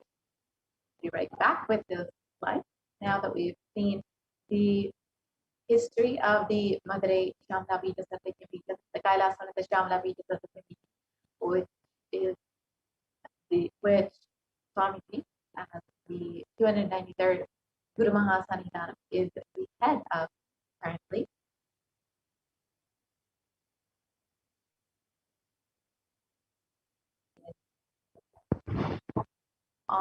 The 292nd Pontiff of Madurai, Sri Arunagiri Jnana Sambandha Desika Paramacharya Swami, is the predecessor to the Supreme Pontiff of Hinduism in the esteemed Guru-based tradition of the kingdom, the Kailash Vadashanta Shamala Pita Satyajna, the Madurai Adinam, since 2012. The 292nd Guru Mahasannidhanam had the divine vision of Bhagavan Paramashiva and Devi Meenakshi, who instructed him to coronate the Supreme Concept as his successor, the 293rd Guru Mahasannidhanam.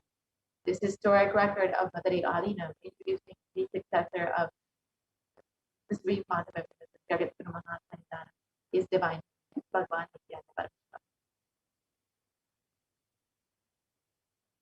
Watch that video now.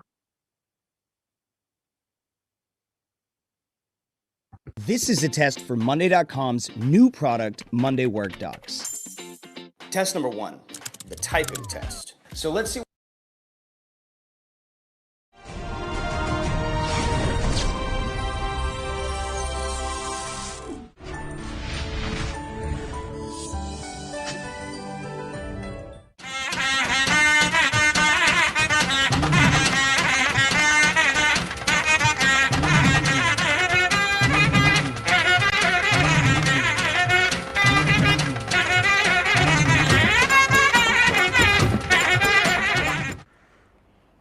Second Guru Mahasannidhanam, Srila Sri Arunagirinatha, Sri Jnana Sambandha Desiga Paramacharya Swamigal also explained his choice for 293rd Guru Mahasannidhanam.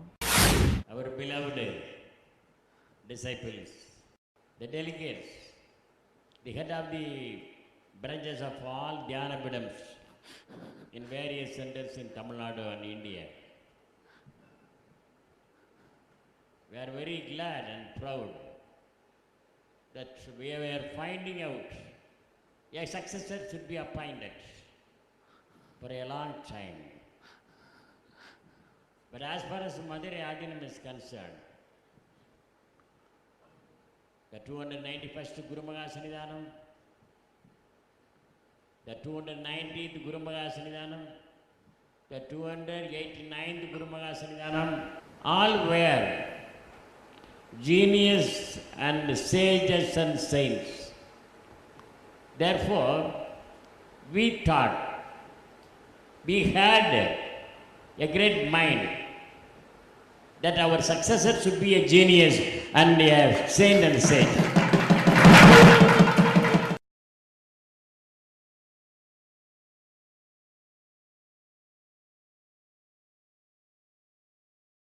Devi, God has given a very powerful, youngest, youth, and a vital person for my successor.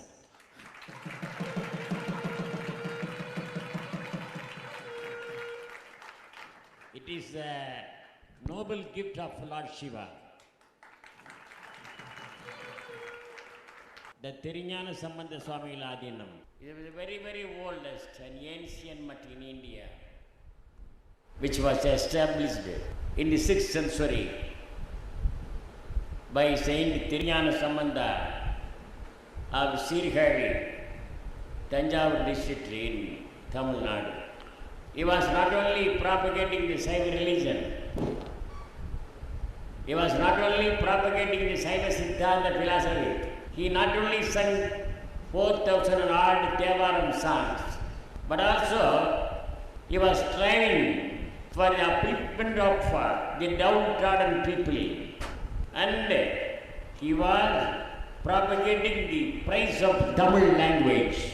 He ordered the people to call him as only Tamil Jnana Sambandha, Chandamil Vella Jnana Sambandha, Nattamil Vella Jnana Sambandha, Arumare Vella Muniyaga Jnana Sambandha, Nattamil Viragan, Vilayudaya Arindamil Jnana Sambandhan, and so on. Many people, many genius people are our disciples of Madurai. For example, Vadalur, Vallal Ramalinga Adigal, who visited our Adinam several times. And he wrote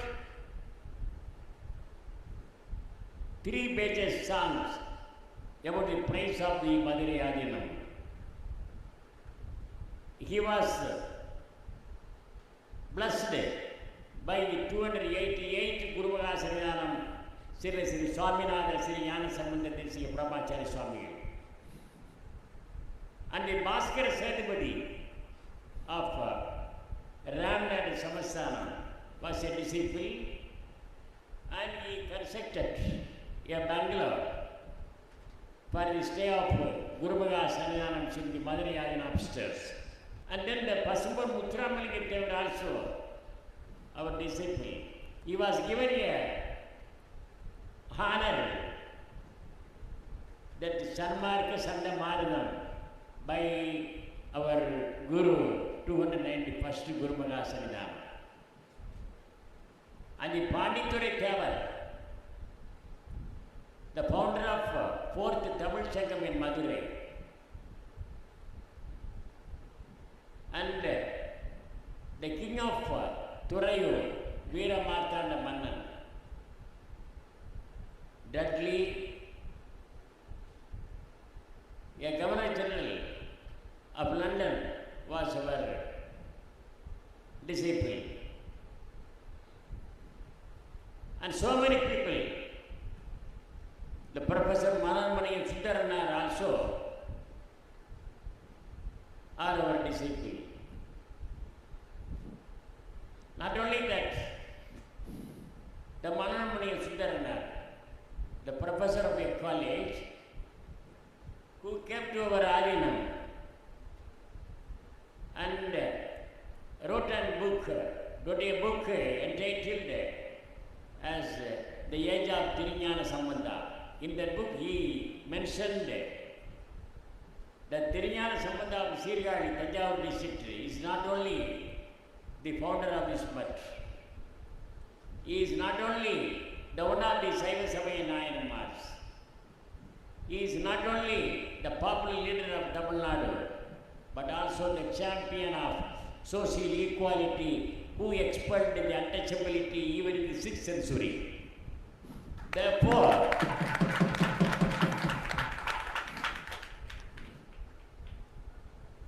our 293rd Guru Maha Sannidhanam, Sri Sri Nithyananda Paramashivam Swamigal, is also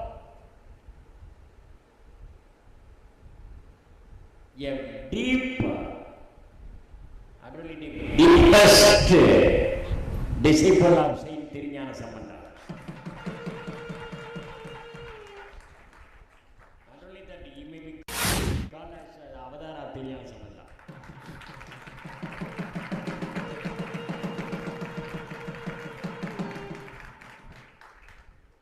The 292nd Guru Maha Sannidhanam and the 293rd Guru Maha Sannidhanam are all ambassadors to the Almighty Lord Shiva. Appointed by the eternal government. Appointed by the eternal government. That is Lord Shiva's government.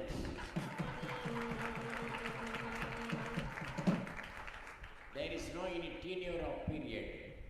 Up to the end of our life, we will be the ambassadors. That's the most important one. So according to the Saiva Siddhanta philosophy, according to the Hindu religion, we have this earthly world with an impartial judgment of the Almighty God for what we have been doing before in our previous birth. God has made him as 293rd Guru Maha Sannidhanam according to his past karma done by him in his previous birth. Our beloved people, our eyes are opened. Our eyes are opened. But we are unable to assess what will be happening the next moment. The decision of the coronation of the 293rd Guru Maha Sannidhanam is also a decision of the Lord Shiva. actually it is not in our hands. It is not, it was not, it is not in the hands of the 292nd Guru Maha Sannidhanam, but it is absolutely left to Lord Shiva's activities, action. God has selected a dynamic person for me.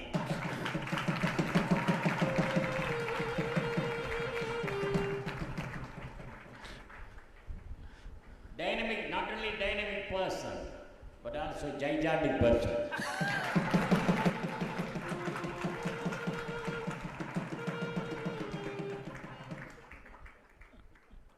The young chap, a greatest propagandist of Hindu religion in this world. The one of the 100 famous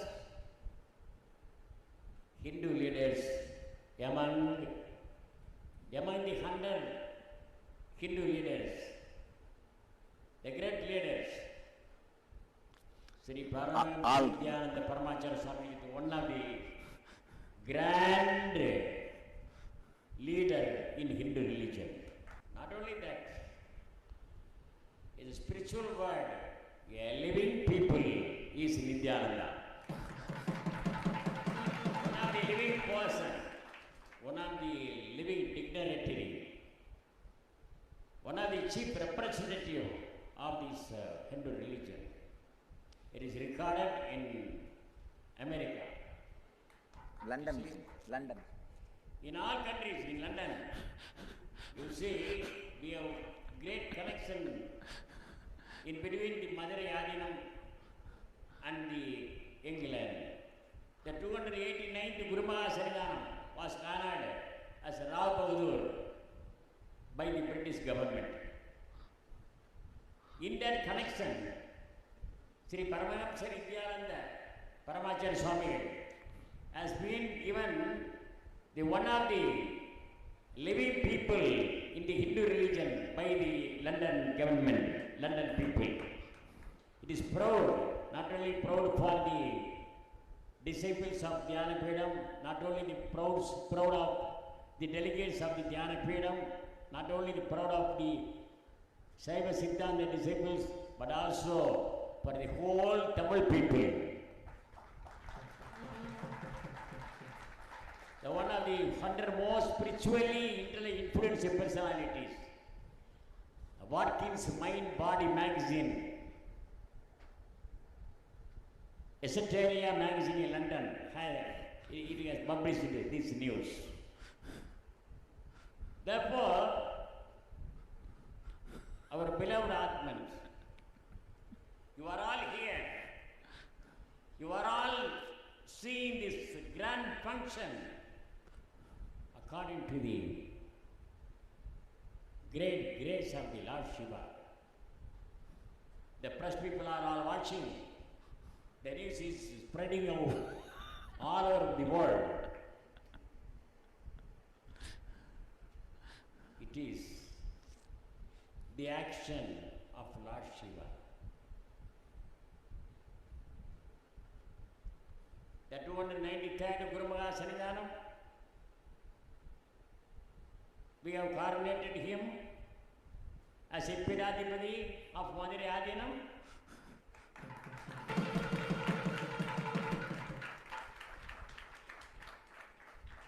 He will be not only the 293rd Guru Maha Sannidhanam, but also he will be treated as Tirunjana Sambandha.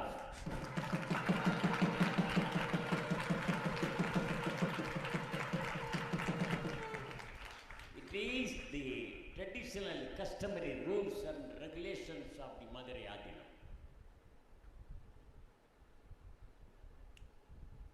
According to Saiva Siddhanta philosophy, everything is preordained, predetermined, pre-resolved as per the impartial judgment of the Almighty God, because The Lord Shiva is delivering judgment to all the people in this whole world, irrespective of caste, creed, nationality, and language. Because he is the director of directors.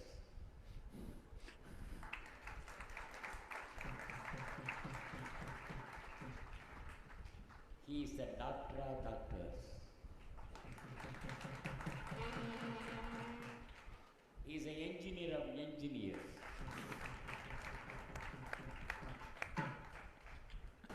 He is a software engineer of software engineers.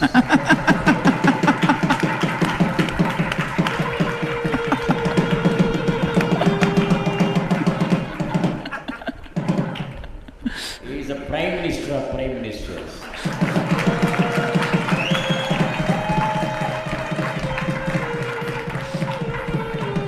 He is the president of presidents.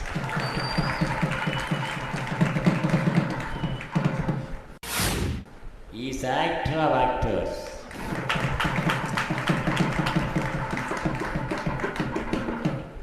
The saint, the goddess Parvati Devi, is the actress of actresses.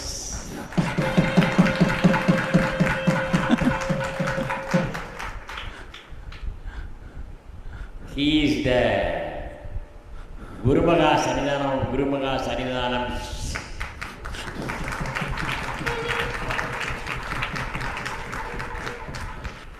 He is all in all powerful, omnipotent, omniscient, and omnipresent.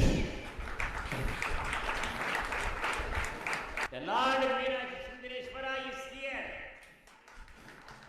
He is all. He is dwelling. He is showering his choice and blessing to you all.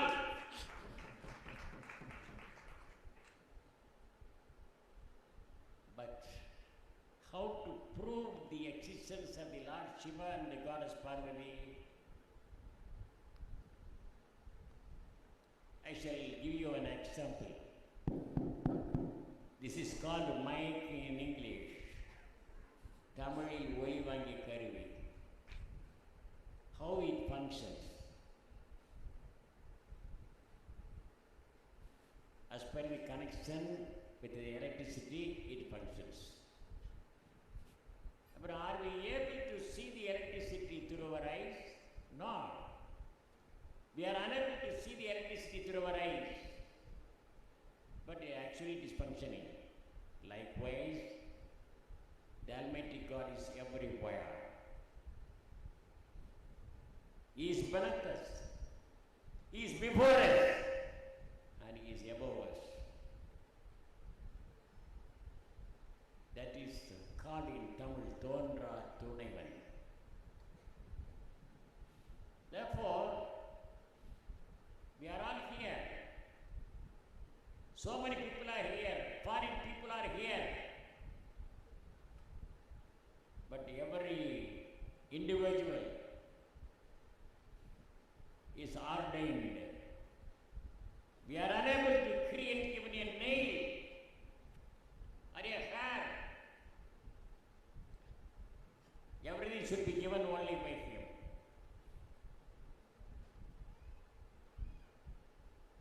We cannot make our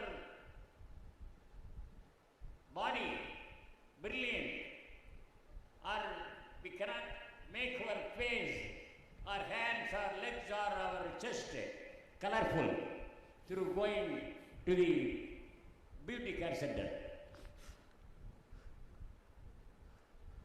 They are giving creams, they are giving talcum powder,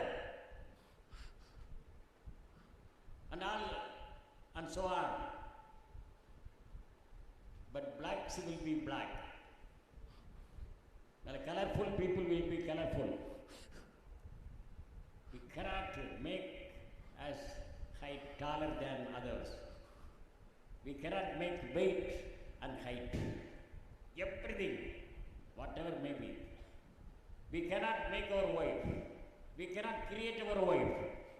We cannot create our husband. We cannot select our place to live, our profession, our bodily structure, our speech, our voice,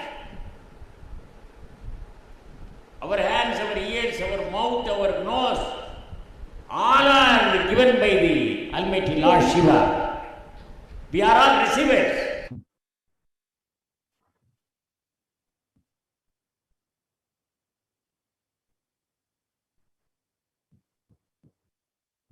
And in this video, we saw the 292nd Guru Mahasannidhanam of the Kailash Nithyananda, the predecessor of the Supreme Pontiff, explaining how he recognized the Supreme Pontiff of Hinduism as the incarnation of Paramashivoham himself, and had the divine vision of Paramashiva and Parashakti, who instructed the Supreme Pontiff to be coronated as his successor.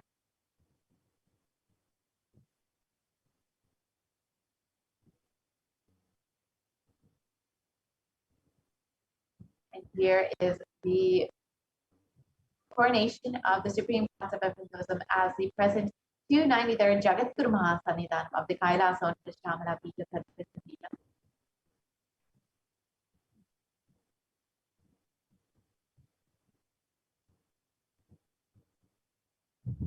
And here you can see a few more pictures of the coronation of the Supreme Pontiff of Hinduism as the 293rd Jagat Guru Mahasannidhanam of the Kailash Nithyananda Paramashivam.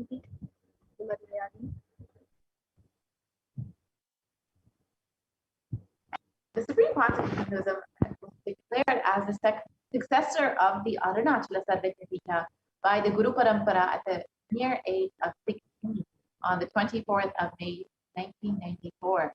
And in this parampara, started with Yogi Yogananda Puri, and then Ishak Swamigal and Mata Vibhudananda Puri for Kupamal, and finally the Supreme Pontiff of Hinduism himself, who is successor of all.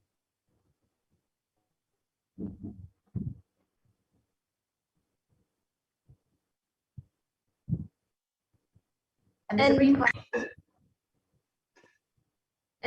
Pontiff of Hinduism founded the mission of Nithyananda Sangha to revive at the age of 21 in 1999.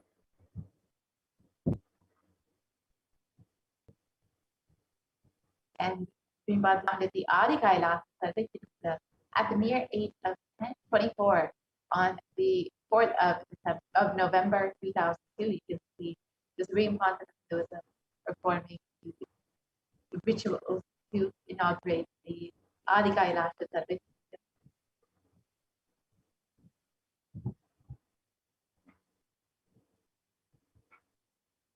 And the Supreme Pontiff of Hinduism was declared as the successor of the Bhagyanagara Sripura Sarvajñapīඨam at the age of 26 on the 1st of January 2004.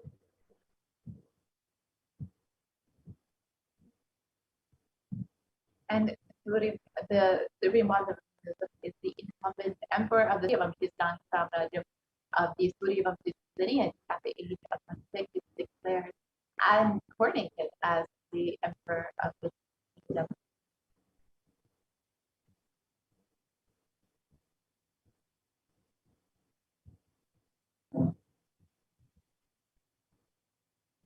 And at 29, the Supreme Pontiff of Hinduism revived the Adi Pallava Sarvajñapīඨam in 2007.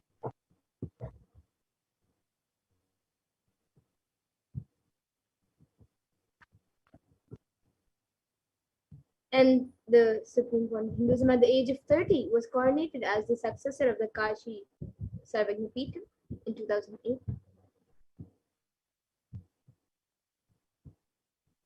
And the Supreme Pontiff of Hinduism was officially coronated as the Mahamangaleshwara, the supreme spiritual head of the Mahanirvaniya Kala, the largest apex monastic order, and the youngest Mahamangaleshwara at the age of 25, 2013.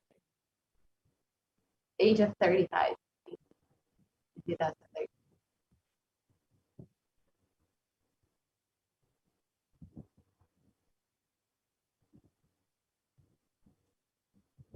And the Supreme Court of Hinduism was declared as the Acharya Muhammad Lesh, the oldest monastic order in Hinduism, and which was established by Mahavira himself, by the Acharya Muhammad Leshwar Sukadevanandaji, the then incumbent spiritual head at the age of 35.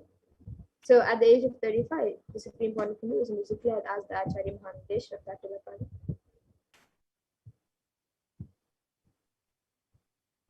And the Supreme Court has been coronated as the Guru Mahasanthanam of the Tanjavur Adinam at the age of 36.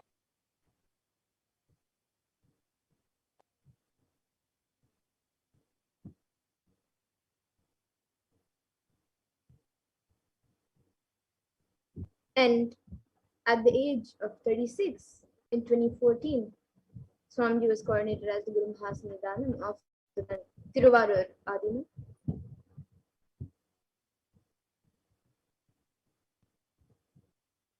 And the Supreme Council of Hinduism was coronated as the Guru Mahasanthanam of the Vedaranyam Adinam at the age of 36 in 2014.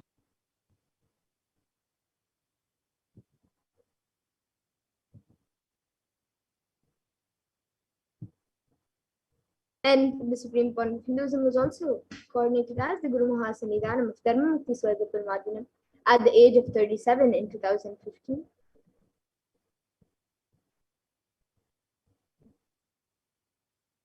And the Supreme Council of Hinduism was coordinated as the Guru Mahasanidanam of the Adi Pita Kolala Math at the age of 37 in 2016.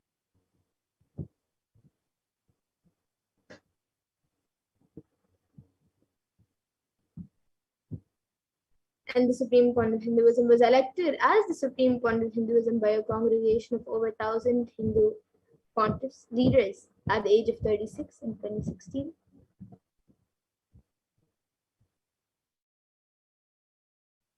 And the Supreme Council of Hinduism is revered as the most prolific and most used guru in the digital world, and as well as the most read, watched guru across the globe, followed by 1 billion people across the globe.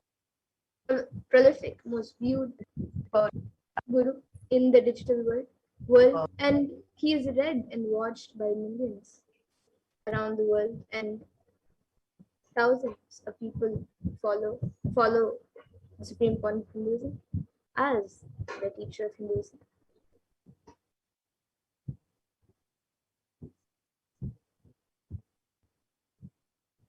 And the world's greatest digital Hindu nation with over 1 billion views is Kailasa.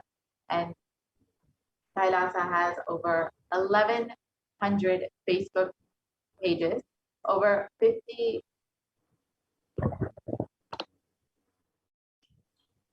websites, 102 Instagram channels, and 70 initiatives, 458 YouTube channels, 128 Twitter channels, and 12 web TV channels, and has enriched over 1 billion lives digitally and has enriched over 1 billion lives digitally as well.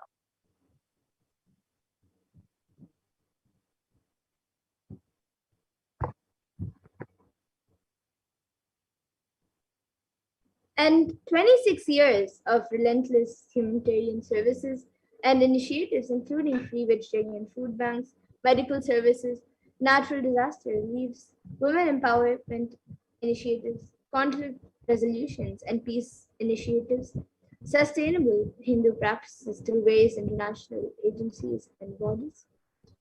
So throughout these 27 years, the Supreme Court of Hinduism has worked relentlessly and intensely, and his hard work throughout these years, has contributed a lot to humanity.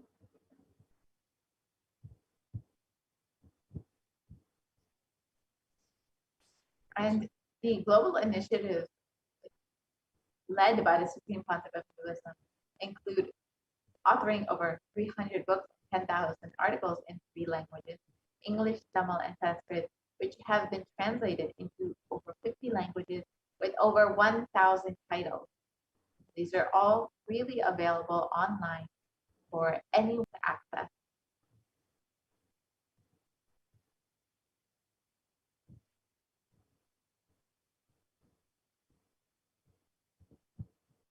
So here you can see a few more languages. So just as the Supreme Court of Hinduism has authored 300 books and 10,000 articles in 3 languages, which are English, Tamil, and Sanskrit, and which are translated into languages with more than 1,000 titles. So here in the previous slide, all of you saw English and French. So here you can also see the Tamil books and then the books in Spanish as well.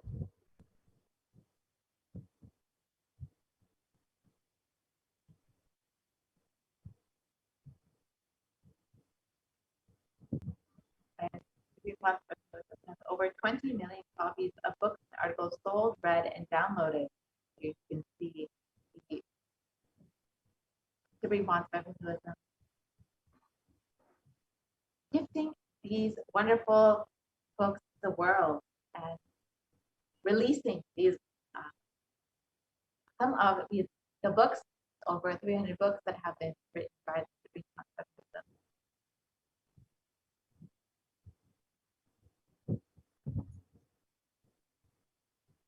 And the Supreme Court of Hinduism has established the largest Hindu library with over 1 million books, 1 million palms of scriptures, and over 20 million digital books.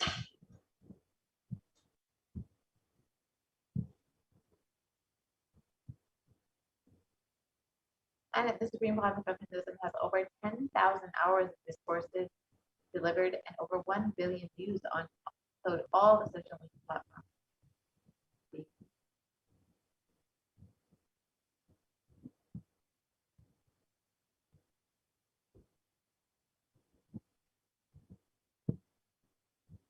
And the Supreme Court of Hinduism is also respected as a commentator of all sacred scriptures, such as Upanishads, Bhagavad Gita, Shiva Sutras, Brahma Sutras, Yoga Sutras, Ashtavakra Gitas, Jain Sutras, and much more.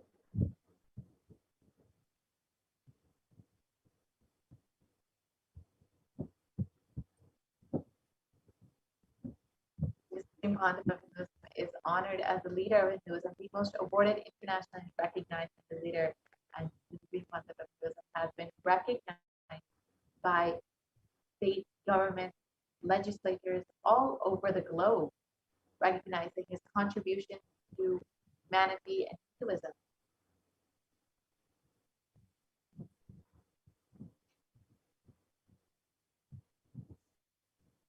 And the Supreme Court of Hinduism is acclaimed as one of the top 100 spiritually influential living personalities by Watkins Mind, Body, Spirit magazine.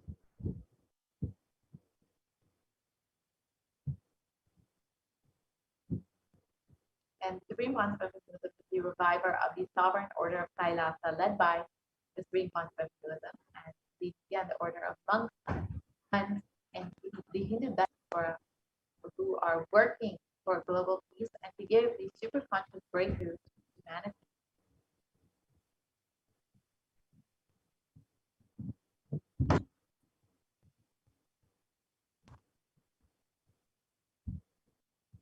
And the Supreme Court of Hinduism is also the establisher of the largest Hindu university in the world with satellite campuses in 150 countries.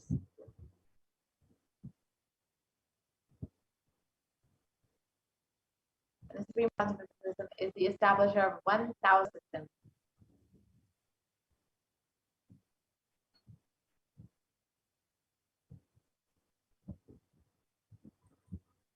And the Supreme Court of Hinduism is also the founder and reviver of over 100 Savagnipitas around the world.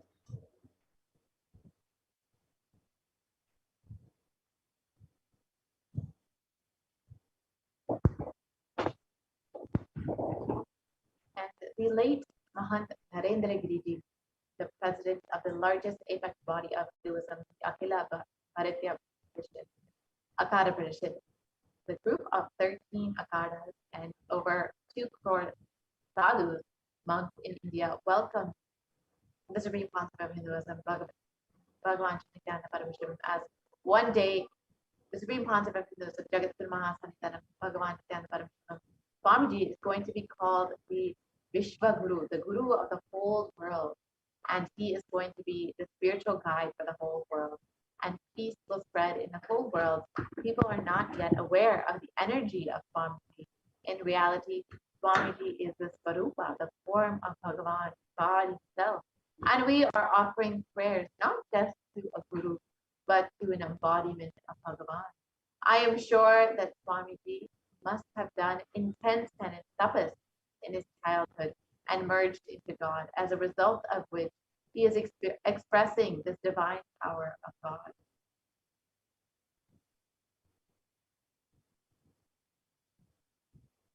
And Narendra Giriji, Maharaj, the late Mahan Narendra Giriji, has spoken elaborately on, has spoken about the Supreme Point of Hinduism. And this video is available on YouTube, and you can watch it at your own time.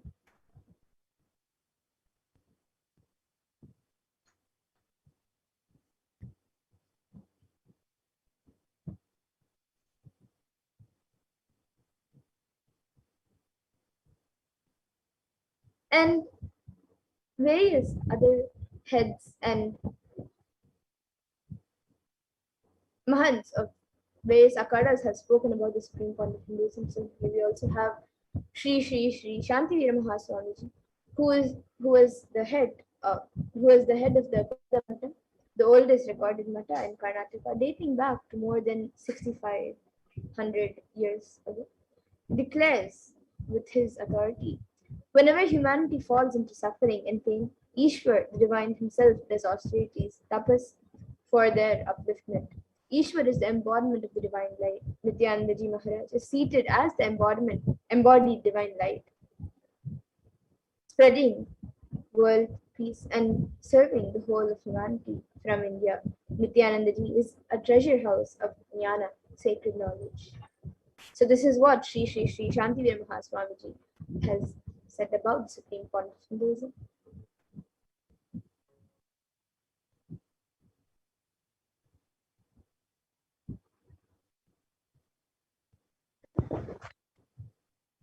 So we will be entering into this next segment very shortly and understanding how Swamiji Bhagavan Nithyananda Paramashivam has happened as Guru for each